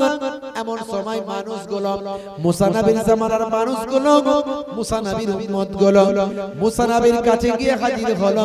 ও নবী মুসা কালিমুল্লাহ, আপনি আল্লাহর কাছে দোয়া চান। বহুদিন আকাশ থেকে পানি হয়নি, অর্থাৎ জমিনটা ফেটে চৌচির হয়ে গেছে, গাছগুলো সব হলুদ হয়ে গেছে, জমিনটা শুকিয়ে গেছে, আমাদের রুজি রুটিতে অসুবিধা হয়ে গেছে, খাদ্যের আমাদের সমস্যা হচ্ছে, আমরা খাবার পাচ্ছি না, শস্য শ্যামলা ফলমূল সব নষ্ট হয়ে গেছে। ও নবী মুসা কালিমুল্লাহ, আপনি আল্লাহর কাছে দোয়া চান। মুসা কালিমুল্লাহ আল্লাহর সঙ্গে কথা বলতেন। মুসা কালিমুল্লাহ আল্লাহর সঙ্গে কথা বলতেন। আমার এটা দিতে হবে যে রুমালটা, আমার রুমালটা দিতে হবে, রুমাল হ্যাঁ কথা গেল। হে তরুণ যুবকেরা, মুসা কালিমুল্লাহ আল্লাহর সঙ্গে কথা বলতেন। ভাইরা আমার, তরুণ যুবকেরা আমার, মুসা কালিমুল্লাহ আল্লাহ কত সম্মান দিয়েছেন, এই জন্য কালিমুল্লাহ বলা হয়। ভাইরা আমার, কালিমুল্লাহ মানে আল্লাহর সঙ্গে কথা বলেন, হাবিবুল্লাহ মানে আল্লাহর বন্ধু, খালিলুল্লাহ মানে আল্লাহর বন্ধু। ভাইরা আমার, তবে হাবিবুল্লাহ আমাদের নবীকে বলা হয়। হে তরুণ যুবকেরা, হে আমার মুরব্বিয়ানেরা, শুনে রেখে দিন বাবা, জেনে রেখে দেন, হাবিবুল্লাহ কোন বন্ধু, খালিলুল্লাহ কোন বন্ধু। খালিলুল্লাহ মানে যিনি আল্লাহর সঙ্গে বন্ধুত্ব করে তাকে খালিল বলা হয়।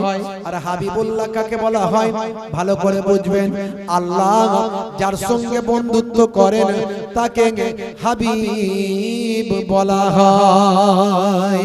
আমার আপনার নবীর সঙ্গে আল্লাহ বন্ধুত্ব করেছিলেন, এই জন্য আমার আপনার নবীকে হাবিবুল্লাহ বলা হয়। জোরে হবে না? হে তরুণ যুবকেরা, হে আমার মুরব্বিয়ানেরা, এমন সময় মুসা কালিমুল্লাহ, ভাইরা আমার, তার জামানায় মুসা কালিমুল্লাহর একজন উম্মত বলছেন, হুজুর আপনার কাছ থেকে শুনেছি আখেরি জামানার পয়গম্বরের কথা, আখেরি জামানার পয়গম্বরের অনেক সম্মান আল্লাহ দিয়েছেন, অনেক ইজ্জত আল্লাহ দিয়েছেন, সে আখেরি জামানার পয়গম্বরের কথা আপনার কাছ থেকে শুনেছি। মুসা কালিমুল্লাহ বলল, হ্যাঁ শুনেছো। বলল এত সম্মান আখেরি জামানার পয়গম্বরের? বলে হ্যাঁ। হে তরুণ যুবকেরা, শুধু তাই নয়, হযরতে মুসা কালিমুল্লাহ ওই তার উম্মতকে বললেন, ও উম্মতেরা শুনে রেখে দাও, শুধু আখেরি জামানার পয়গম্বরের নয়, সেই নবীর যারা উম্মত হবেন, আখেরি জামানার পয়গম্বরের উম্মত যারা হবেন, তাদেরও আমার আল্লাহ অনেক সম্মান দিয়েছে। জোরে হবে না? জোরে হবে না? উম্মতে মুহাম্মাদির কত সম্মান। মুসা কালিমুল্লাহর উম্মতরা বলতে, হুজুর আপনার কাছ থেকে শুনলাম যে উম্মতে মুহাম্মাদি নাকি অনেক কম বয়স বাঁচবে, অনেক কম বয়স, 50 বছর, 60 বছর, 70 বছর। হ্যাঁ, আর আমরা কোথায় 300 বছর, 200 বছর, 400 বছর। হ্যাঁ, অন্যান্য নবীর উম্মতেরা অনেক বছর করে বাঁচে। হ্যাঁ, নবীরাও কত বছর বেঁচেছে। ভাইরা আমার, তরুণ যুবকেরা আমার, নূহ নবী 950 বছর হায়াত পেয়েছে, 950 বছর। বুঝতে পারছেন? কয়েকটা নবীদের জামানা পেয়েছেন। একজন ব্যক্তি, তার নাম হলো আওস বিন আনাক। কি নাম বললাম? আওস বিন আনাক। 3500 বছর, 3500 বছর বেঁচেছে। তো মুসা নবীকে তার উম্মতরা বলছে, হুজুর আখেরি জামানার উম্মত নাকি 50, 60, 70 অল্প বয়স বাঁচবে। বলে হ্যাঁ বাবা, অল্প বয়স বাঁচবে। তো আখেরি জামানার পয়গম্বরের উম্মতের এই অল্প বয়সে তাদের কি বিয়ে শাদী হবে? তাদের কি বিয়ে টিয়ে হবে? বলে হ্যাঁ, বিয়ে শাদী তো হবে। বলছে হুজুর বিয়ে শাদী হবে যখন, নিশ্চয়ই ছেলে পুলে আর হবে না? বলছে না, ছেলে পুলেও হবে। বলছে হুজুর সব বুঝলাম, বিয়ে শাদী হবে, এই অল্প বয়সে আমরা কোথায় 400-500 বছর করে বাঁচছি, আমাদের আপনার উম্মত, অন্যান্য নবীদের উম্মত 700-800 বছর। তো এই 50-60 বছরে বিয়েও হবে, ছেলেও পুলেও হবে? বলছে হ্যাঁ হবে। তাহলে নিশ্চয়ই এরা নামাজ কালাম ইবাদত বন্দেগী কিছু করতে পারবে। বলছে না, এরা যদি চেষ্টা করে পারবে, এই অল্প বয়সেই পারবে। সময় অল্প হলে কি হবে, পারবে। কিন্তু এদের জন্য, এদেরকে আল্লাহ এত পছন্দ করে যে এদের সম্মান কোন নবীর উম্মতেরা পাবে না। জোরে হবে না? উম্মতে মুহাম্মাদি অল্প দিন বাঁচলেও এদের আল্লাহ এত সম্মান দিয়েছে যে কোন নবীর উম্মত এই সম্মান পাবে না। বলে কি করে? এই উম্মতে মুহাম্মাদির জন্য আল্লাহ স্পেশাল কিছু নাইট, কিছু রাত্রি, কিছু দিন তৈরি করে দিয়েছে। যেমন লাইলাতুল কদরের রাত আছে না? নাই? ইন্না আনজালনাহু ফি লাইলাতুল কদর ওমা আদরাকা মা লাইলাতুল কদর আছে না? নাই? নিশ্চয় আমি আল্লাহ তাআলা কোরআন মাজিদকে লাইলাতুল কদরের রাত্রিতে নাজিল করেছি। জোরে বলুন সুবহানাল্লাহ। হ্যাঁ, লাইলাতুল কদরটা কি জানেন? আল্লাহর নবীকে আল্লাহ বলছেন লাইলাতুল কদর খায়রুম মিন আলফি শাহর।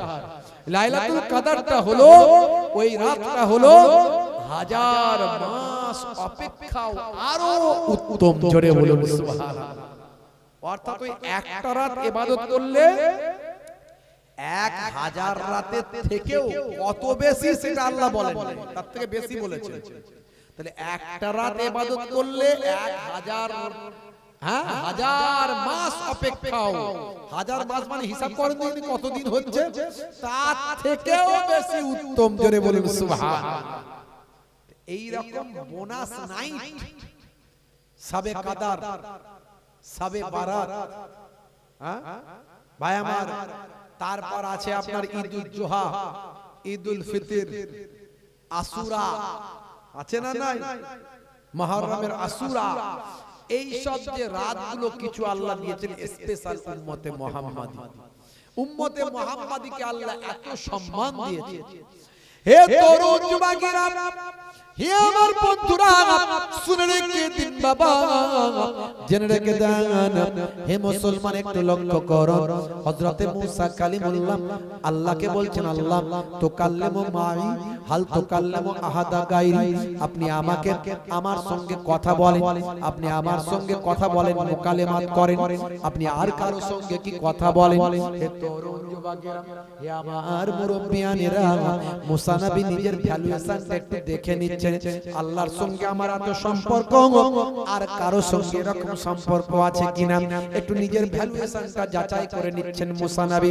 আল্লাহ বলছেন, হে নবী মুসা, তোমার সঙ্গে আমি কথা বলি, এটা ঠিক কথা, তবে শুনে রেখে দাও, জেনে রেখে দাও, বাইনি ওয়া বাইনাকা ৭০ আলফা হিজাব, তোমার আর আমার কথার মাঝখানে ৭০,০০০ নূরের পর্দা থাকে। পর্দার ভিতর থেকে কথা হয়। মুসা নবী বলল, আল্লাহ শুধু কথা বললে হবে না, দেখা করতে চাই, একটু দেখতে চাই। আল্লাহ বললেন, লান তারানি, দেখা পাবে না, দেখতে পাবে না। মুসা নবী খুব জেদি মানুষ ছিলেন প্রথম থেকে, বাচ্চা বয়স থেকেই জেদি, যে ধরেছে তো ধরেছে, ছাড়বো না, বুঝতে পারছেন? আল্লাহ দেখা করতে চায়। আল্লাহ দেখলে তো মহা মুশকিল। মুসা তো দেখা করতেই চায়, কিন্তু দেখা তো হবে না, সম্ভব নয়। তো এতই যখন দেখা করতে চাও, তাহলে তুর পাহাড়ে ওঠো। ৭০,০০০ নূরের পর্দার ভিতর থেকে নূরের তাজাল্লি যখন পড়লো, মুসা নবী অজ্ঞান হয়ে গেলেন, আর তুর পাহাড় জ্বলে শেষ, দেখা হলো না। আর আমার আপনার নবীকে, আমার আপনার নবী বলেননি যে দেখা করব। আল্লাহ বলছেন, হে নবী, আমি দাওয়াত দিলাম, আমি আপনার সঙ্গে মুলাকাত করব। জোরে হবে না? তাহলে আমরা কোন নবীর উম্মত? আল্লাহ বলছেন, হে নবী মুসা, তোমার আর আমার মাঝখানে ৭০,০০০ নূরের পর্দার ভিতর থেকে কথা হয়, তবে শুনে রেখে দাও, জেনে রেখে দাও, হে নবী মুসা, উম্মতে মুহাম্মাদি যখন সালাতে দাঁড়িয়ে যায়, নামাজে যখন সিজদায় যায়, যখন সিজদায় গিয়ে সুবহান রাব্বিয়াল আলা বলে আমার তাসবিহ পড়ে, হে নবী মুসা কালিমুল্লাহ, শুনে রেখে দাও, তখন উম্মতে মুহাম্মাদি আর আমি আল্লাহ কোন পর্দা মাঝখানে থাকে না। এই জন্যই নবী বলেছেন, as-সালাতু মিরাজুল মুমিনিন, মুমিনদের জন্য মিরাজ হলো নামাজ। মিরাজ মানে আল্লাহর সঙ্গে দেখা করা। আমার নবী মিরাজে গিয়েছিলেন, মানে আল্লাহর সঙ্গে দিদার হয়েছিল। আল্লাহ রাব্বুল আলামিন বলেন, হে নবী মুসা কালিমুল্লাহ, তোমার সঙ্গে আমার মুলাকাত, তোমার সঙ্গে আমার কথা হয় ৭০,০০০ নূরের পর্দার ভিতর থেকে। কিন্তু উম্মতে মুহাম্মাদিকে আমি আল্লাহ তো সম্মান দিয়েছি, উম্মতে মুহাম্মাদি যখন নামাজটা পড়বে, তখন আমি আল্লাহ আমার সঙ্গে ডাইরেক্ট কথা হবে এবং দেখাও হবে। জোরে হবে না? আর জোরে হবে না? তাহলে সেই নবীর উম্মত আমরা, নামাজ যেন ছেড়ে না দিই, কারণ এত সুন্দর সুযোগ, নামাজের মধ্যে আল্লাহর সঙ্গে কথা হয়, কোনো বাধা থাকে না, কোনো পর্দা থাকে না। হয়তো প্রথম প্রথম আপনার দোয়াটা কবুল হচ্ছে না, কারণ সে জবান তৈরি করতে পারেননি। বুকে হাত দিয়ে ভাবুন তো, কত হারাম কথা বলেছেন আর কত হারাম খেয়েছেন। সময় লাগবে না, শুদ্ধ করতে তো সময় লাগবে, তারপর তো আল্লাহ কবুল করবেন, যাই তাই ব্যাপার তো নয়। তারপর দেখবেন আল্লাহর কাছে সিজদায় গিয়ে কাঁদতে কাঁদতে বলতে বলতে আপনি দেখবেন আস্তে আস্তে নিজেকে পবিত্র করে ফেলবেন, একদিন দেখবেন হঠাৎ করে আপনার দোয়া কবুল হয়ে গিয়েছে। হবে পরীক্ষিত একেবারে। হে তরুণ যুবকেরা, হে আমার বন্ধুরা, শুনে রেখে দিন বাবা, জেনে রেখে দেন হে মুসলমান, আপনি আল্লাহর পথে ফিরে আসুন, তওবা করুন। হে দুনিয়ার মানুষ, আপনি যদি অন্তর থেকে তওবা করতে পারেন, আমার আল্লাহ চাইলে এখনই আপনার দোয়া কবুল হতে পারে। ভাইরা আমার আল্লাহ কোরআন মাজিদের মধ্যে বললেন, ইয়া আইয়ুহাল্লাযীনা আমানু তুবু ইলাল্লাহি তাওবাতান নাসুহা। হে তরুণ যুবকেরা, অন্তর থেকে তোমরা আল্লাহর প্রতি তওবা করো, ইস্তেগফার করো, আমার আল্লাহ তাআলা তোমাদের তওবাকে কবুল করবেন। তোমরা তাওবাতান নাসুহা করো, অন্তর থেকে তওবা করো। আজকে যে গুনাহটা থেকে তওবা করছো, কালকে আর সেই গুনাহ করো না, পরশু আর সেই গুনাহ করো না। আবার যদি শয়তানি ওয়াসওয়াসায় সেই গুনাহ করে ফেলো, আবার তওবা করো। হে তরুণ যুবকেরা, শুনে রেখে দিন, জেনে রেখে দিন বাবা, হযরতে মুসা কালিমুল্লাহ তার উম্মতদের বললেন, চলো বাবা, ময়দানে গিয়ে ইস্তেসকার নামাজটা আদা করতে হবে। দীর্ঘদিন ধরে পানি হচ্ছে না, পানি না হওয়ার জন্য আল্লাহর দরবারে ইস্তেসকার নামাজটা আদায় করব। চলো বাবা ময়দানে যাই। কয়েক হাজার মানুষকে নিয়ে ময়দানে গিয়ে হযরতে মুসা কালিমুল্লাহ 2 রাকাত ইস্তেসকার নামাজটা আদা করলেন। নামাজ আদায় করে আল্লাহকে দোয়া চাইছে, আল্লাহ আমি তোমার মুসা, আমার দোয়া ফিরিয়ে দিও না, তোমার সঙ্গে তোমার কথা হয়। আল্লাহ তুমি বলো, এই যে এত আমার উম্মতদেরকে নিয়ে নামাজ পড়ে তোমার কাছে দোয়া চাইছি, পানি হয় না, বড় কষ্ট হচ্ছে মানুষের, একটু পানি দাও। আল্লাহ বললেন, হে নবী মুসা শোনো, তুমি দোয়া চাইছো, যত মুসা নবী দোয়া চাইছেন তত পানি হওয়া তো দূরের কথা, আকাশে রৌদ্রের তেজ বেড়ে যাচ্ছে, রৌদ্রের পাওয়ার বেড়ে যাচ্ছে। মুসা নবী আল্লাহকে বললেন, আল্লাহ এটা কেমন কথা, আমি তোমার নবী, তোমার সঙ্গে আমার কথা হয়, তোমার সঙ্গে আমি কথা বলি, এত মানুষের সামনে আমাকে অপমান করছো, আমি যতবার তোমার কাছে দোয়া চাইছি তত সূর্যের তাপ বাড়িয়ে দিচ্ছ, ব্যাপারটা কি? তুমি তো মেঘ দেওয়ার কথা, পানি দেওয়ার কথা, তার জায়গায় সূর্যের তাপ বাড়িয়ে দিচ্ছ। আমার আল্লাহ এটা তুমি করো না, এটা তুমি করো না, আমি মানুষের কাছে বড় বেইজ্জত হব, আমাকে তুমি নবী বানিয়েছো, আর তারপরে আমার দোয়া যদি কবুল না হয় মানুষের কাছে কেমন করে আমি মুখ দেখাবো? আল্লাহ বললেন, হে নবী মুসা শোনো, আমি তোমার জন্য নয়, তোমার এই মজলিসের ভিতরে একজন ব্যক্তি আছে 40টা বছর ধরে আমি আল্লাহকে ডাকে না, আমি আল্লাহর ইবাদত করে না, যতক্ষণ তোমার মজলিসে সে থাকবে ততক্ষণ তোমার দোয়া আমি আল্লাহ কবুল করব না।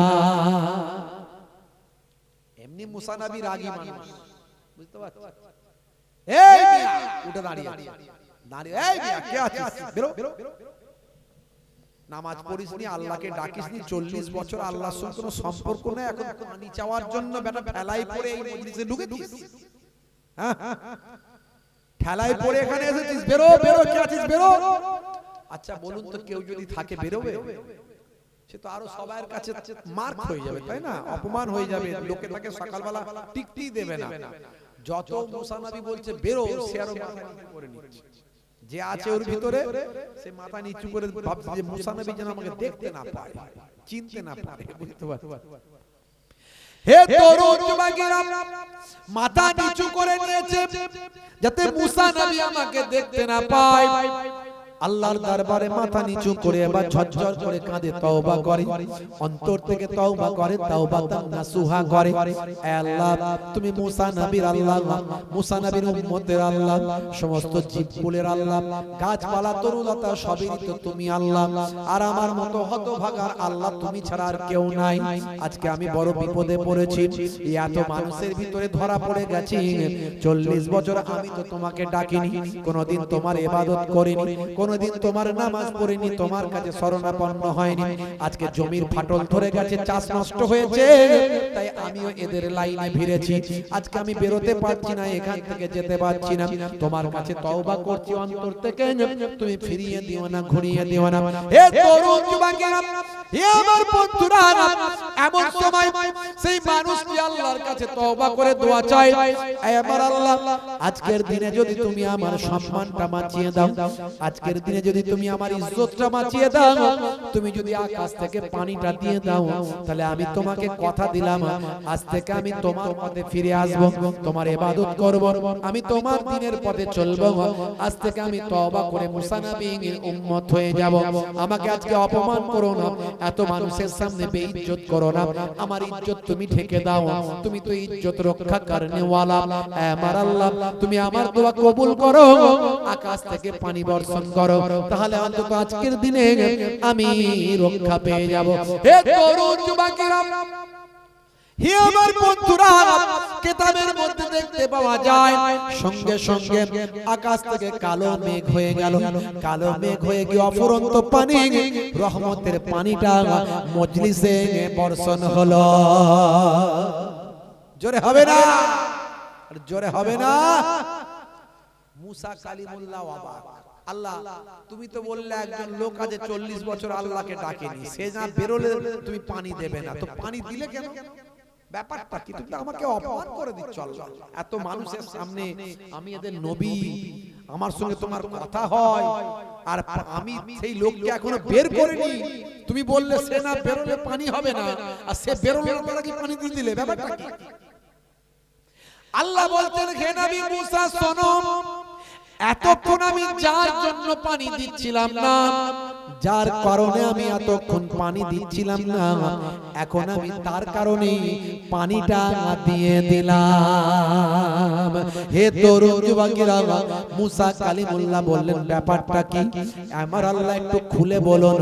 আল্লাহ বললেন, শোনো, এতক্ষণ যে লোকটা বসেছিল 40 বছর আমার ইবাদত করেনি, আমাকে ডাকেনি, আমি তার উপর নারাজ হয়ে গিয়ে তোমার দোয়াটা কবুল করে নিচ্ছিলাম না, তোমার দোয়াটা কবুল করছিলাম না, রহমতের পানিটা আমি দিচ্ছিলাম না। তুমি যখন আওয়াজ দিলে সেই মানুষটা বুঝতে পেরেছে, সেই মানুষটা সঙ্গে সঙ্গে তওবা নাসুহা করেছে, অন্তর থেকে তওবা করেছে, আমি আল্লাহর দরবারে কেঁদেছে, সে আমি আল্লাহর দরবারে ফরিয়াদ করে বলেছে, আল্লাহ তুমি আমার ইজ্জতটা বাঁচাও, আজ থেকে আমি তোমার ইবাদত করব, মুসা নবীর উম্মত হয়ে যাব। আমি আল্লাহ তাআলা তার ফরিয়াদকে কবুল করে, তার তওবা নাসুহা কবুল করে, অন্তর থেকে কান্নাকে কবুল করে, তার খাতিরে আমি কালো মেঘ দিয়ে রহমতের পানিটা বর্ষণ করে দিলাম। আল্লাহ বললেন, হে নবী মুসা, তার জন্যই আমি পানি দিয়েছি, যার জন্য পানি দিচ্ছিলাম না এখন তার জন্যই দিয়েছি। মুসা নবী বলছে, আল্লাহ তাআলা সবই বুঝলাম, কিন্তু লোকটাকে একটু চিনিয়ে দাও, সেই গুণধর লোকটাকে একটু দেখতে চাই, হ্যাঁ একটু দেখে নি সেই গুণধর ব্যক্তিটাকে। আল্লাহ বললেন, না না, তুমি আমার বান্দা, তুমি আমার নবী, সেও আমার নবী না হলেও সেও তো আমার বান্দা। আমি আল্লাহ তাআলা আমার বান্দাকে অন্য বান্দাদের সামনে কখনো অপমান করব না। জোরে হবে না, জোরে হবে না। আল্লাহ বান্দাকে অপমান করতে চায় না, কিন্তু বান্দা বান্দাকে অপমান করে, করে না, করে না? যেটা বলার নয় সেটাও বলে, গীবত চুগলখড়ি, চায়ের দোকানে বসে বসে এ খারাপ সে খারাপ, ওর বদনাম ওর দুর্নাম আছে না নাই?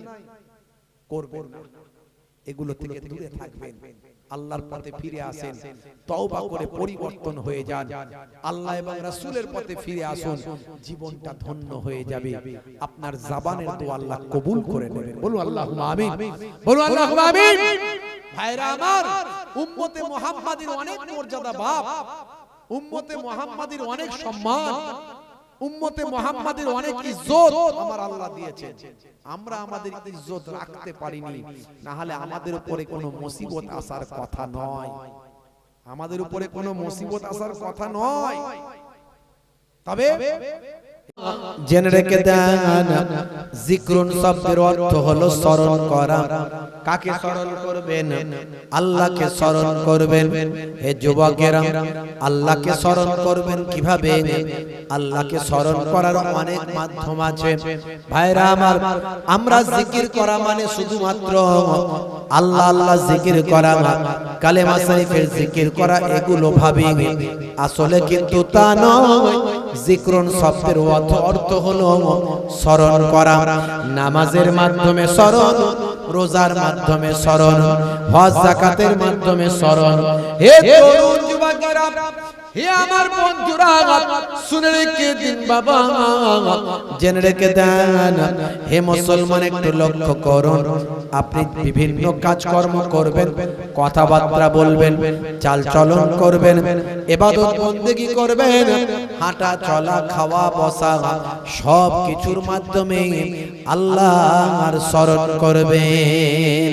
যদি আপনি সব কিছুর মাধ্যমে আল্লাহকে স্মরণ করতে পারেন, আমার আল্লাহ আপনার অন্তরের শান্তি দান করবে।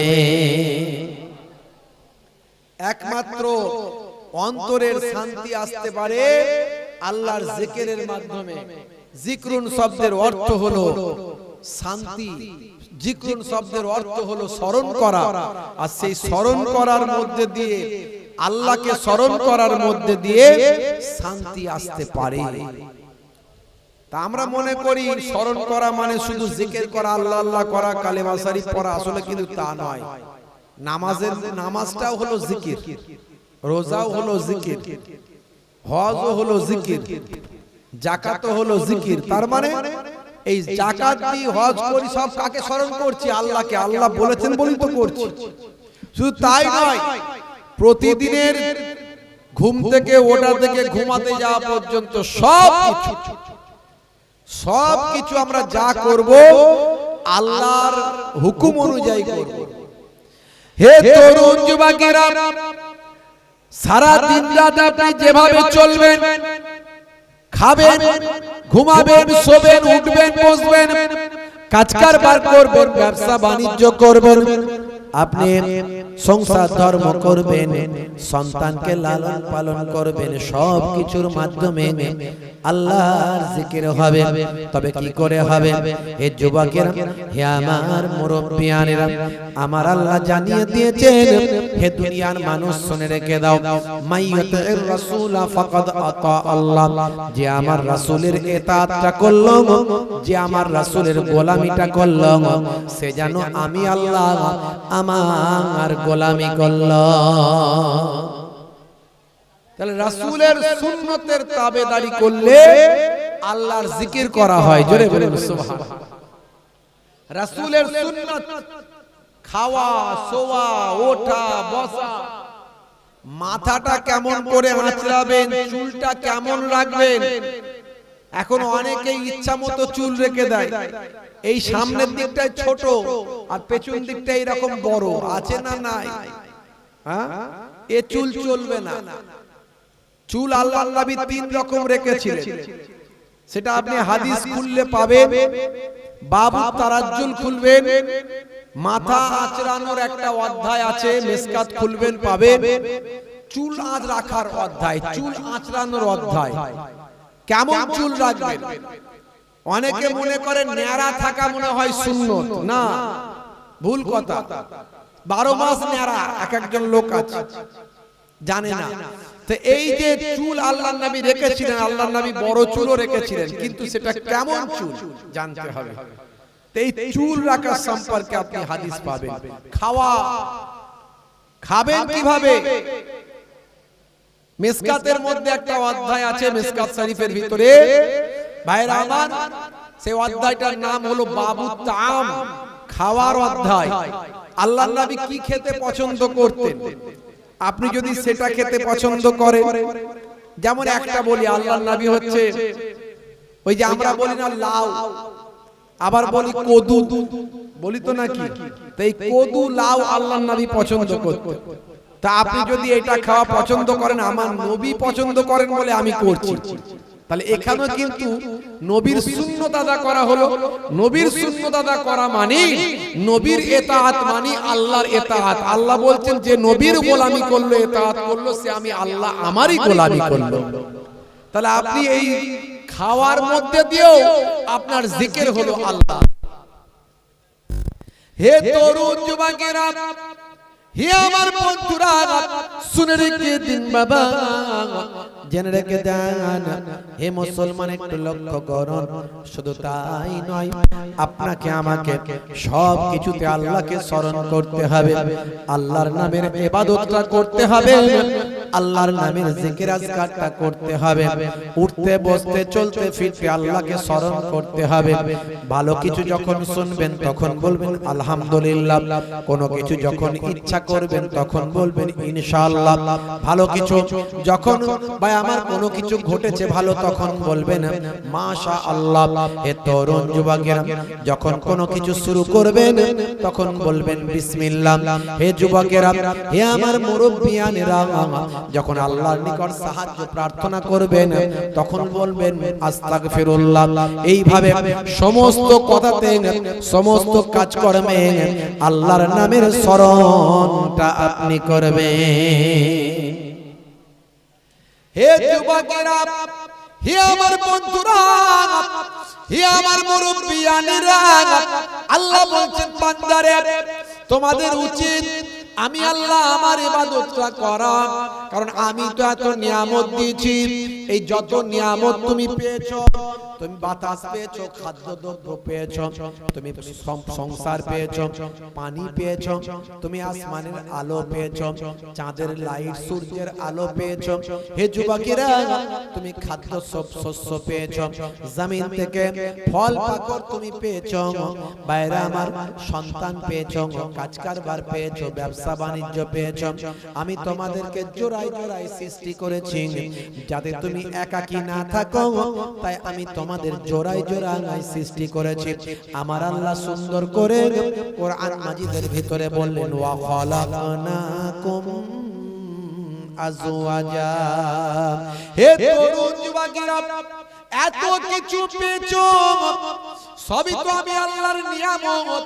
হে যুবকেরা, এই নিয়ামতের শুকরিয়া কতটা করেছো, এই নিয়ামতের শুকরগুজার কতটা হয়েছো? বন্ধুরা আমার, তরুণ যুবকেরা, আমার আল্লাহ বলেছেন বান্দারে ফাজকুরুনি আযকুরুকুম, বান্দা তোরা আমাকে স্মরণ কর, আমি আল্লাহ তোদের স্মরণ করব। হে দুনিয়ার মানুষ শোনো, হে দুনিয়ার মানুষ জেনে রেখে দাও, যদি তোমরা আমাকে স্মরণ করো, আমার জিকিরটা যদি তোমরা করো, আমার নিয়ামতের শুকরগুজার যদি তোমরা করো, আমি আল্লাহ তাআলা তোমাদের নিয়ামতটা বাড়িয়ে দেব। সব কিছুতে আল্লাহর জিকির করতে হবে। আমরা আল্লাহর জিকির আমাদেরকে ভুলিয়ে দিচ্ছে, আল্লাহর জিকির আমাদেরকে ভুলিয়ে দেওয়া হচ্ছে। বন্ধুরা আমার, তরুণ যুবকেরা, এই মোবাইল আমাদের আল্লাহর জিকির ভুলিয়ে দিচ্ছে। আমাদের লোভ লালসা আমাদের আল্লাহর জিকির ভুলিয়ে দিচ্ছে। আমাদের কাজ কারবার আমাদেরকে আল্লাহর জিকির ভুলিয়ে দিচ্ছে। আমাদের ভাই আমার ব্যবসা বাণিজ্য আল্লাহর জিকিরটা ভুলিয়ে দিচ্ছে। আমরা দুনিয়া করে আল্লাহর হুকুম ভুলে গিয়েছি। আমরা ভাই ভাইয়ে মারামারি করছি, চাচা ভাইপে মারামারি করছি, মামা ভাগনায় মারামারি করছি। হে তরুণ যুবকেরা, হে আমার মুরব্বিয়ানেরা, মুসলমানের দায়িত্ব হক ভুলে গিয়েছি, একে অপরের পাশে দাঁড়ানো ভুলে গিয়েছি। ভাই আমার, দোস্ত আমার, আল্লাহর নবী বলেন আল মুসলিমু মান সালিমাল মুসলিমুনা মিন লিসানিহি ওয়া ইয়াদিহি, ওই ব্যক্তি মুসলমান নয় যার হাতের দ্বারায়, যার জিহ্বার দ্বারায় অন্য ভাই কষ্ট পায়। আপনি কাউকে মুখ দিয়েও কষ্ট দিতে পারেন না, আপনি কাউকে হাত দিয়েও কষ্ট দিতে পারেন না। তার জায়গায় মুসলমান এক ভাই আর এক ভাইকে মারছে। কথা ঠিক না ভুল বলেন? আজকে তাকিয়ে দেখুন চারিদিকে কি হচ্ছে না হয়নি কি জি? অন্য কাউকে মারতে হয়নি, নিজের ভাই ভাইকে মারছে। আপনার মত, আপনার আদর্শ আপনার কালচার আলাদা হতে পারে, আপনার আকীদা, আপনার সিলসিলা, আপনার মাযহাব, আপনার দল, আপনার পার্টি আলাদা হতে পারে, কিন্তু তা বলে কেন একে অপরের গায়ে হাত তুলবো? আপনি কি মুসলমান হতে পারছেন? পারছেন না। হে তরুণ যুবকেরা, হে আমার বন্ধুরা, শুনে রেখে দিন বাবা, জেনে রেখে দেন। হে আমার ভাইয়েরা, শুনে রেখে দেন। হে মুসলমান, একটু লক্ষ্য করুন, আগের জামানাতেও এইভাবে হতো, আইয়ামে জাহিলিয়াত যুগেও এইভাবে হতো।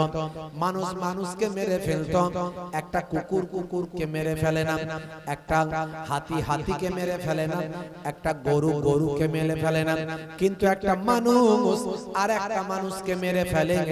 এই জন্য মানুষ হলো চতুষ্পদ জন্তুর থেকেও আরো নিকৃষ্ট।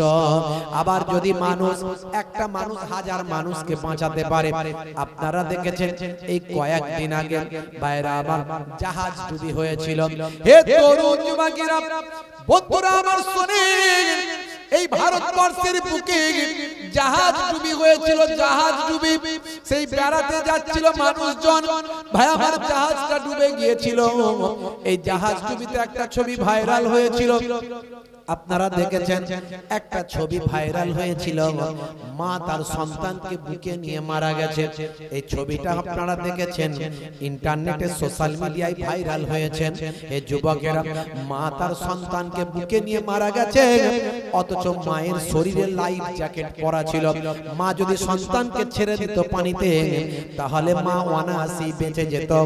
হে যুবকেরা, কিন্তু মা তার সন্তানকে ছাড়েনি, মা বুকের ভিতর জাপটে ধরেছিল। ওই অবস্থায় মার সন্তান মারা গেছে। আপনারা দেখেছেন ছবিটা ভাইরাল হয়েছে। বাবা, হে তরুণ যুবকেরা, মা তো মাই হয়, সে হিন্দু হোক আর মুসলমান হোক, খ্রিস্টান হোক আর জৈন হোক, মা তো মাই হয়। যে অন্যের মাকে সম্মান করে না, সে নিজের মাকেও সম্মান করতে পারে না। হে তরুণ যুবকেরা, বন্ধুরা আমার শুনেন, হে যুবকেরা, হে আমার মুরব্বিয়ানেরা, এমন সময় একটা মুসলিম ঘরের সন্তান, ভাই আমার, সে যখন দেখতে পেল যে একটা ট্রলার ডুবি হয়েছে, একটা নৌকা ডুবি হয়েছে, অনেক মানুষ ডুবে গিয়েছে, সেই মুসলিম ঘরের সন্তানটির নাম হলো রমজান। ভাইরা আমার, সঙ্গে সঙ্গে 30 ফুট উঁচু থেকে লাফ দিয়ে সেই নদীতে পড়েছে। নদীতে পড়ে অন্তত প্রায় 6 জনকে সে তার সাধ্যমতো তুলেছে, বাঁচিয়েছে। তার দ্বারাতে 6টা মানুষের জীবনটা বেঁচেছে। এই হলো মানুষ, এই মানুষ হলো পৃথিবীর শ্রেষ্ঠ জীব। তাহলে মানুষ পৃথিবীর শ্রেষ্ঠ জীব হয়, আবার মানুষই হয় সবচেয়ে নিকৃষ্ট। কোন মানুষটা শ্রেষ্ঠ আর কোন মানুষটা নিকৃষ্ট আপনাকে ভাবতে হবে। আশরাফুল মাখলুকাত, সৃষ্টির শ্রেষ্ঠ জীব হলো এই মানুষ। লাকাদ কাররামনা বানি আদম। আল্লাহ বলছেন, আমি আদমের আওলাদকে উচ্চ মর্যাদা, উচ্চ সম্মান দিয়েছি। আবার আল্লাহ বলছেন, এই মানুষই হলো চতুষ্পদ জন্তুর থেকেও নিকৃষ্ট। ভাইরা আমার, তার থেকেও নিকৃষ্ট। এই মানুষ কারা? আজকে দেখুন, এই ভোটের পরে, রেজাল্টের পরে অনেক জায়গায় মুসলিম পাড়ায় অন্য কাউকে আসতে হয়নি, মুসলমান মুসলমানকে মারছে। দেখুন কত মানুষ মারা গেল, বড় দুঃখ লাগে। এই যে মানুষটা মারা গেল, বা এই যে মানুষটাকে মারছে, এই নেতারা একদিন দুদিন খবর নেবে, 3 দিন পরে আর খবর নেবে না। ওই মানুষটা কিন্তু গ্রামে থাকবে, আর আপনিও থাকবেন। যদি কাউকে মেরে ফেলেন, তার বাপ আছে, তার মা আছে, মাটা তার সন্তান হারা হয়ে যাবে, স্ত্রী বিধবা হয়ে যাবে, তার সন্তান থাকলে পিতা হারা হয়ে যাবে। ভাইরা আমার, তার পরিবারটা অসহায় হয়ে যাবে, সেই পরিবারটা কেঁদে কেঁদে অস্থির হয়ে যাবে। বাচ্চাটা বাপ বাপ, আব্বা কোথায়, আব্বা কোথায়, বাবা কোথায় বলে চিৎকার করবে। আরে ভাই, ও মুসলমান না হিন্দু সে তো পরের কথা, আগে তো মানুষ। একটা মানুষকে আপনি আঘাত করছেন, তার রুজি রুটিতে আঘাত করছেন, তার পেটে আঘাত করছেন, এক ভাই আরেক ভাইকে কষ্ট দিচ্ছেন, এটা কখনোই কাম্য নয়। এটা ইসলাম কখনো বলেনি। আপনি মুসলমান হতে পারবেন না যদি আপনার মুখের দ্বারায় হাতের দ্বারায় কোনো ভাইকে কষ্ট দেন। ইসলামটা বুঝতে হবে। ইসলাম সম্পর্কে ভুল বার্তা মানুষের কাছে ছড়ানো হচ্ছে। কোরআন মাজিদ পড়ুন, মোবাইলে ডাউনলোড করে নিয়ে তার মানেটা দেখুন কি লেখা আছে। কোরআন মাজিদে হিংসার কথা লেখা নাই, শান্তির কথা লেখা আছে, সম্প্রীতির কথা লেখা আছে। কোরআন মাজিদে বলা হয়েছে লাকুম দীনুকুম ওয়ালিয়া দীন, তোমার ধর্ম তোমার কাছে, আমার ধর্ম আমার কাছে। কোরআন মাজিদেই বলা হয়েছে লা ইকরাহা ফিদ্দীন, ধর্মে কোনো জবরদস্তি নাই, জোর করে ধর্ম হয় না। কোরআন মাজিদেই বলা হয়েছে যারা আল্লাহ ব্যতীত অন্যের ইবাদত করে অর্থাৎ অমুসলিমদের তোমরা গালি দিও না। মারা তো দূরের কথা, গালি পর্যন্ত দিতে নিষেধ। কিন্তু আজকে মানুষের কাছে ভুল বার্তা পৌঁছানো হচ্ছে। ভাইরা আমার, হে তরুণ যুবকেরা, হে আমার বন্ধুরা, শুনে রেখে দিন বাবা, জেনে রেখে দেন, মানুষ শান্তির পথে আসবে, শান্তি সম্প্রীতির কথা বলতে হবে। হে যুবকেরা, হে আমার মুরব্বিয়ানেরা, আগের জামানাও এইভাবে মানুষকে পথভ্রষ্ট করা হতো, মানুষকে হিংসার দিকে ঠেলে দেওয়া হতো।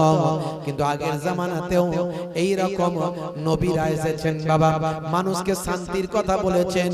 তাদের কাছে সবচেয়ে আগে মানুষকে তারা ভালোবেসেছেন। মুসলমান হিন্দু খ্রিস্টান পরের কথা, আগে মানুষকে ভালোবাসতে হবে, এটা তারা বারবার বলার চেষ্টা করেছেন। হে তরুণ যুবকেরা, হে আমার বন্ধুরা, শুনে রেখে দিন বাবা, জেনে রেখে দেন, আজ থেকে কম বেশি প্রায় 3000 বছর আগে, এই 3000 বছর আগে এমন একটা সময় ছিল, সেই সময় মানুষ ভাইরা আমার একজন নিজস্ব খোদা বানিয়েছিল, পাথরের তৈরি খোদা। সেই খোদার কাছে তারা ইবাদত করত, তাকে খোদাকে বৃষ্টির খোদা বলে মনে করত। এ যুবকেরা, পানির খোদা বলে তাকে মনে করত। সে খোদার নাম দিয়েছিল বাল খোদা, বাল। ভাইরা আমার, তরুণ যুবকেরা আমার, মুরব্বিয়ানেরা আমার, আল্লাহ কোরআন মাজিদের ভিতরে এই খোদার নামটা আল্লাহ উল্লেখ করেছেন। আল্লাহ বলেছেন তোমরা প্রকৃত আল্লাহর ইবাদত ছেড়ে বাল খোদার ইবাদত শুরু করেছো। সূরার নাম সূরা সাফফাত, আয়াত নাম্বার হলো 125। হে তরুণ যুবকেরা, হে আমার মুরব্বিয়ানেরা, শুনে রেখে দিন বাবা, জেনে রেখে দেন। হে মুসলমান, একটু লক্ষ্য করুন, আমার আল্লাহ তাআলা কোরআন মাজিদের ভিতরে এই খোদার নামটা উল্লেখ করে জানিয়ে দিয়েছেন। হে দুনিয়ার মানুষ, আমার আল্লাহ বলছেন আতাদউনা বালাল, আমার আল্লাহ বলছেন তোমরা কি বালকে ডাকো। এই বাল খোদার কথা আল্লাহ বলছেন। হে দুনিয়ার মানুষ, শুনে রেখে দাও, তোমরা প্রকৃত আল্লাহকে ত্যাগ করে দিয়ে এই বাল খোদার তোমরা ইবাদত করছো। এই বাল খোদা হলো বৃষ্টির খোদা। তারা মনে করত বৃষ্টি দেওয়ার জন্য এই খোদা। আপনারা একটু যদি লক্ষ্য করেন দেখবেন, এপিস্টাইন ফাইল বেরিয়েছিল, এপিস্টাইন ফাইল বেরিয়েছিল আমেরিকার ওই সমস্ত বড় বড় ভাই আমার ব্যক্তিদের নাম সে ফাইলের মধ্যে উল্লেখ করা হয়েছে। ডোনাল্ড ট্রাম্পের কথা উল্লেখ করা হয়েছে। ভাইরা আমার, শুধু তাই নয়, পৃথিবী বিখ্যাত নেতাদের কথা উল্লেখ করা হয়েছে। পৃথিবী বিখ্যাত ভাই আমার ব্যক্তিদের কথা উল্লেখ করা হয়েছে। এই এপিস্টাইন ফাইলের ওখানে উল্লেখ করতে গিয়ে সেখানে বালের ইবাদত করার কথা উল্লেখ এসেছে। অর্থাৎ সেই প্রাচীন কালের সে খোদার উল্লেখটা এপিস্টাইন ফাইলের মধ্যে উল্লেখিত হয়েছে। আপনারা দেখবেন। হে তরুণ যুবকেরা, আজ থেকে 3000 বছর আগে এই খোদার জন্ম ভাইরা আমার, তরুণ যুবকেরা আমার, হে আমার মুরব্বিয়ানেরা, তৎকালীন যুগে ভাইরা আমার, শামের মানুষ, শাম, এই শাম দেশ হলো বর্তমান ফিলিস্তিন, বর্তমান লেবানন, ভাই আমার সিরিয়া, এই সিরিয়া ভাই আমার ফিলিস্তিন এবং লেবানন, এই জায়গাগুলো মিলে শাম বলা হয়। শাম, এই দেশগুলো মিলে শাম এখন বিভক্ত হয়ে অনেকগুলো দেশ হয়েছে। তৎকালীন যুগে শামের মানুষেরা চাষবাস করত বাবা, তারা চাষের উপর নির্ভরশীল। যদি পানি আকাশ থেকে না হতো, জমিন ফেটে চৌচির হয়ে যেত, খরা হয়ে যেত, ভাই আমার দুর্ভিক্ষ হয়ে যেত। হে তরুণ যুবকেরা, হে আমার বন্ধুরা, শুনে রেখে দিন বাবা, জেনে রেখে দেন, পানি যখন হতো না তখন তারা এই বাল খোদার ইবাদত করত। এইভাবে প্রকৃত আল্লাহ থেকে মানুষকে সরিয়ে দেওয়ার তারা কৌশল করেছিল। প্রকৃত মানুষকে, প্রকৃত আল্লাহ থেকে মানুষকে সরিয়ে দেওয়ার তারা কৌশল করেছে। ভাইরা আমার, তরুণ যুবকেরা আমার, মুরব্বিয়ানেরা আমার, মুসলমান একটুখানি লক্ষ্য করুন। এইভাবে তারা আল্লাহর পথ থেকে মানুষকে বিভ্রান্ত করে, যাতে আল্লাহর ইবাদত না করতে পারে, তার জন্য বিভিন্ন কৌশল অবলম্বন করেছিল। মহান স্রষ্টাকে ভুলে গিয়ে, ভাই আমার, মহান সৃষ্টিকর্তাকে ভুলে গিয়ে তারা নিজস্ব একটা খোদা তৈরি করেছিল। সেই খোদা হলো বৃষ্টির খোদা। সেই খোদা কিসের খোদা? জোরে বলে, বৃষ্টির, পানির খোদা। বুঝতে পারছেন? হে তরুণ যুবকেরা, হে আমার বন্ধুরা, হে আমার যুবকেরা, শুনে রেখে দিন বাবা, এই বাল খোদার দ্বারা ইবাদত শুরু করেছিল, বাল খোদাকে ডাকা শুরু করেছিল। শুধু তাই নয়, বাল খোদার একটা স্ট্যাচু তৈরি করে সেই বাল খোদাকে খুশি করার জন্য 450 খানা বাল খোদা আর পণ্ডিত যারা বাল খোদার কাছে থাকে, বাল খোদার দেখাশোনা করে, এইরকম 450 খানা পণ্ডিত, 450 খানা আলেম, 450 খানা পণ্ডিত মানুষ, তারা কি করলো বাবা? ভাইরা আমার, তরুণ যুবকেরা, আকাশ থেকে পানি না হওয়ার কারণে তারা বলল, বাল খোদাকে খুশি করতে হবে। খুশি করতে গেলে বাল খোদার কাছে কি করতে হবে? তোমাদের বাচ্চাদের উৎসর্গ করতে হবে। বাচ্চাদের উৎসর্গ করতে হবে, ছোট ছোট বাচ্চাদের কুরবানি দিতে হবে। সেই খোদার পায়ের কাছে ছোট ছোট বাচ্চাদের কি করতে হবে? উৎসর্গ করতে হবে, অর্থাৎ তাদেরকে বলি দিতে হবে, মানে কুরবানি করতে হবে, তাদেরকে জবাই করতে হবে। সামান্য পানির জন্য, তাদের চাষের জন্য, ফসলের জন্য নিজেদের বাচ্চাকে উৎসর্গ করতে তারা কোনো কুণ্ঠা বোধ করলো না। তার কারণ তাদের মধ্যে অন্ধত্ব ঢুকে গিয়েছে। তারা মনে করেছিল বাচ্চা উৎসর্গ করলে আমাদের বাল খোদা খুশি হবে, রাজি হবে, এই কথা মনে করেছে। হে তরুণ যুবকেরা, বন্ধুরা আমার শুনেন, এইভাবে তারা লটারির মাধ্যমে বাল খোদার কাছে বাচ্চা উৎসর্গ করত, বাচ্চাকে কুরবানি করত। আর যখন বাচ্চা চিৎকার করত, বাচ্চা যখন কান্নাকাটি করত বাবা, এমন সময় তারা ভাই আমার ড্রাম বাজাতো, ড্রাম বাজাতো, সিঙ্গাই ফুক দিয়ে বাঁশি বাজাতো, যাতে করে বাচ্চার কান্নার আওয়াজ বাচ্চার বাপ মায়ের কানে না যায়। হে তরুণ যুবকেরা, হে আমার মুরব্বিয়ানেরা, শুনে রেখে দিন বাবা, জেনে রেখে দেন। অথচ ইসলামে বলা হলো, ইসলাম জানিয়ে দিল, তোমরা তোমাদের সন্তানকে লালন পালন করো, উচ্চ শিক্ষায় শিক্ষিত করো এবং পড়াশোনা শিক্ষার মধ্যে দিয়ে কাটাও। হে যুবকেরা, আল্লাহর নবী বলেছেন, তালাবুল ইলমি ফারিদাতুন আলা কুল্লি মুসলিমিনা মুসলিমাত, প্রত্যেকটা নর নারীর জন্য ইলম জ্ঞান অর্জন করা হলো ফরজ, ফরজ, ফরজ। যেমন নামাজ পড়াও ফরজ, রোজা রাখাও ফরজ, ইলম জ্ঞান অর্জন করাও মুসলমান তোমাদের ফরজ। জ্ঞান অর্জন করা ফরজ। আমরা ছোটবেলায় বাচ্চাদেরকে কাজে দিয়ে দিই, এই ছেলেটা একটু ইনকাম করতে পারে, যা বাবা ইনকাম করে খাওয়া। আর বাপ একটু যেই বয়স হলো অমনি কাজ থেকে রিটায়ার নিয়ে নিচ্ছে, রিটায়ার্ড, আর কাজ করবে না, বসে বসে খাবে আর বকনি দেবে। সন্ধ্যা হলে চায়ের দোকানে গিয়ে বসবে, ঘন্টার পর ঘন্টা সময় কাটাবে। বুঝতে পারছেন? এইভাবে দিন রাত কাটিয়ে দেবে।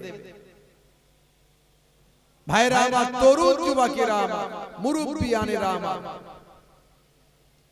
অথচ ইসলাম বলেছিল যতক্ষণ তোমার শরীরে ক্ষমতা থাকবে ততক্ষণ তুমি পরিশ্রম করো, খাটো, নিজে হালাল ইনকাম করো, আর সন্তানকে সুশিক্ষায় শিক্ষিত করো। তার যদি ব্রেন মেধা ভালো হয় তাকে আইএস, আইপিএস, ডব্লিউবিসিএস অফিসার করো, ডাক্তার, ইঞ্জিনিয়ার করো, আলেম, মাওলানা, হাফেজ কারি করো। হ্যাঁ, সবাইকেই যে হাফেজ কারি করতে হবে এমনটা নয়। বাপের 5টা ছেলে 5টাই নাকি হাফেজ, 5টাই নাকি মাওলানা। নিশ্চয় হাফেজ কারি মাওলানা ভালো, একে তো খারাপ বললে আমার ঈমান চলে যাবে। কথা ঠিক না ভুল? খারাপ তো বলতে পারবো না, কিন্তু সমাজে কোনটা দরকার? আপনি 2টো ছেলেকে হাফেজ কারি মাওলানা করুন, কিন্তু বাকি 3টে ছেলেকে ওই প্রাথমিক দিনের এলেমটা দিয়ে, প্রাথমিক দিনের জ্ঞান, ইসলামের জ্ঞান, কোরআন হাদিসের জ্ঞান, হারাম হালালের জ্ঞান, এটা তো হুজুরের কাছে গেলেই হবে, মাওলানার কাছে 2 বছর গেলেই হবে। তার মেধা বুদ্ধিটাকে কাজে লাগিয়ে সেটাকে ডব্লিউবিসিএস অফিসার করুন, আইএস, আইপিএস করুন, তবে তো সেই ছেলেটা এসে ডিএম হবে, এসডিও হবে, বিডিও হবে। কথা ঠিক না ভুল বলেন? সেই ছেলেটা দরকার আছে না নাই? সেই ছেলেটা দরকার আছে না নাই? তাহলে IAS, IPS, WBCS, doctor, engineer, higher educated দরকার আছে, আর আলেম, ওলামা, বক্তা, হুজুরের দরকার আছে। যোগ্য মানুষ তো কম, অযোগ্যতে সমাজ ভরে গেছে। এই জন্য আজকে আমাদের মুসলিম সমাজ বিভ্রান্ত, কি করবে ঠিক করতে পারছে না, সঠিক গাইডলাইন পাচ্ছে না, সঠিক পথে চলতে পারছে না। সঠিক পথে আপনাকে আমি চালাতে পারবো না, কেউ পারবে না, একমাত্র পারবে আল্লাহ এবং রাসূল। তার জন্য সঠিক পথের আপনাকে দিশাটা পেতে হবে কোরআন এবং হাদিস পাক। কিন্তু এই কোরআন আর হাদিস পাকটাকে সঠিকভাবে বোঝানোর লোকের বড় অভাব, বোঝানোর লোকের বড় অভাব। ভাইরা আমার, তরুণ যুবকেরা আমার, আমার আল্লাহ এই জন্য বলছেন, বান্দা, হে দুনিয়ার মানুষ শোনো, হে আমার মুরব্বিয়ানেরা শুনে রেখে দেন, হে আমার বন্ধুরা খেয়াল রাখুন। আমার আল্লাহ কোরআন মাজিদের ভিতরে বললেন, ইয়া আইয়ুহাল্লাযীনা আমানু লা তুলহিকুম আমওয়ালুকুম ওয়ালা আওলাদুকুম আন যিকরিল্লাহ ওয়া মান ইয়াফআল যালিকা ফাউলাইকা হুমুল খাসিরুন। হে তরুণ যুবকেরা, হে আমার বন্ধুরা, अल्लाह रब्बुल आलमीन बोलছেন ना भूला दे माल तुम्हारा और औलाद तुम्हारे। আল্লাহ কে ইবাদত से যদি তোমরা আল্লাহর ইবাদত থেকে ভুলে যাও, তোমাদের সন্তান সন্ততি, কাজ কারবার, ব্যবসা বাণিজ্য, মাল মাতা যদি পেয়ে, এগুলো পেয়ে তোমরা যদি আল্লাহর ইবাদতটা যদি ভুলে যাও, আল্লাহ বলছেন বান্দারে তোমরা ধ্বংসপ্রাপ্ত হবে, তোমরা ক্ষতিগ্রস্তদের অন্তর্ভুক্ত হবে। ভালো করে বুকে হাত দিয়ে চিন্তা করুন তো, আপনাদের বসিরহাট এলাকার ব্যাপারটা আলাদা। অন্যান্য জায়গায় দেখছি তো 100 জনের 80 জন 90 জন বেনামাজি, 5 ওয়াক্ত নামাজ তো পড়েই না, জুম্মার দিনেও অনেকে আবার বেনামাজি। তাহলে গজব আসবে না আসবে না? জোরে বলেন। মনে দুঃখ করার তো কিছু নাই, কোনো বিষয়ে কোনো দুঃখ করবেন না। ভালো মন্দ যাই হোক কোথা থেকে হচ্ছে, জোরে বলে। আরে এটা তো আমাদের ঈমান নাকি? গাছের একটা পাতাও আল্লাহর হুকুম ছাড়া নড়ে না। কথা ঠিক না ভুল বলে? গাছের একটা পাতাও আল্লাহর বিনা হুকুমে নড়ে? হ্যাঁ, একটু জোরে বলেন, নড়ে? নড়ে না। তাহলে এখন যা কিছু হচ্ছে, কি হচ্ছে আমি সেটা বলছি না, আপনারা সবাই জানেন। তো যা কিছু হচ্ছে আল্লাহর হুকুম ছাড়াই হচ্ছে মনে হচ্ছে নাকি? হচ্ছে আল্লাহর হুকুম ছাড়া হচ্ছে? দুঃখ কিসে? যা হবে মেনে নিতে হবে। আমরা মুসলমান নিজেরা তো খারাপ হয়ে গেছে। কিসের খারাপ? হুজুর আমরা খুব খারাপ না, খুব খারাপ নয়, কিন্তু বলুন আল্লাহ ৮২ বার নামাজের কথা বললো আর আমরা ৫ ওয়াক্ত নামাজটা ছেড়ে দিয়েছি, নামাজ পড়ি না।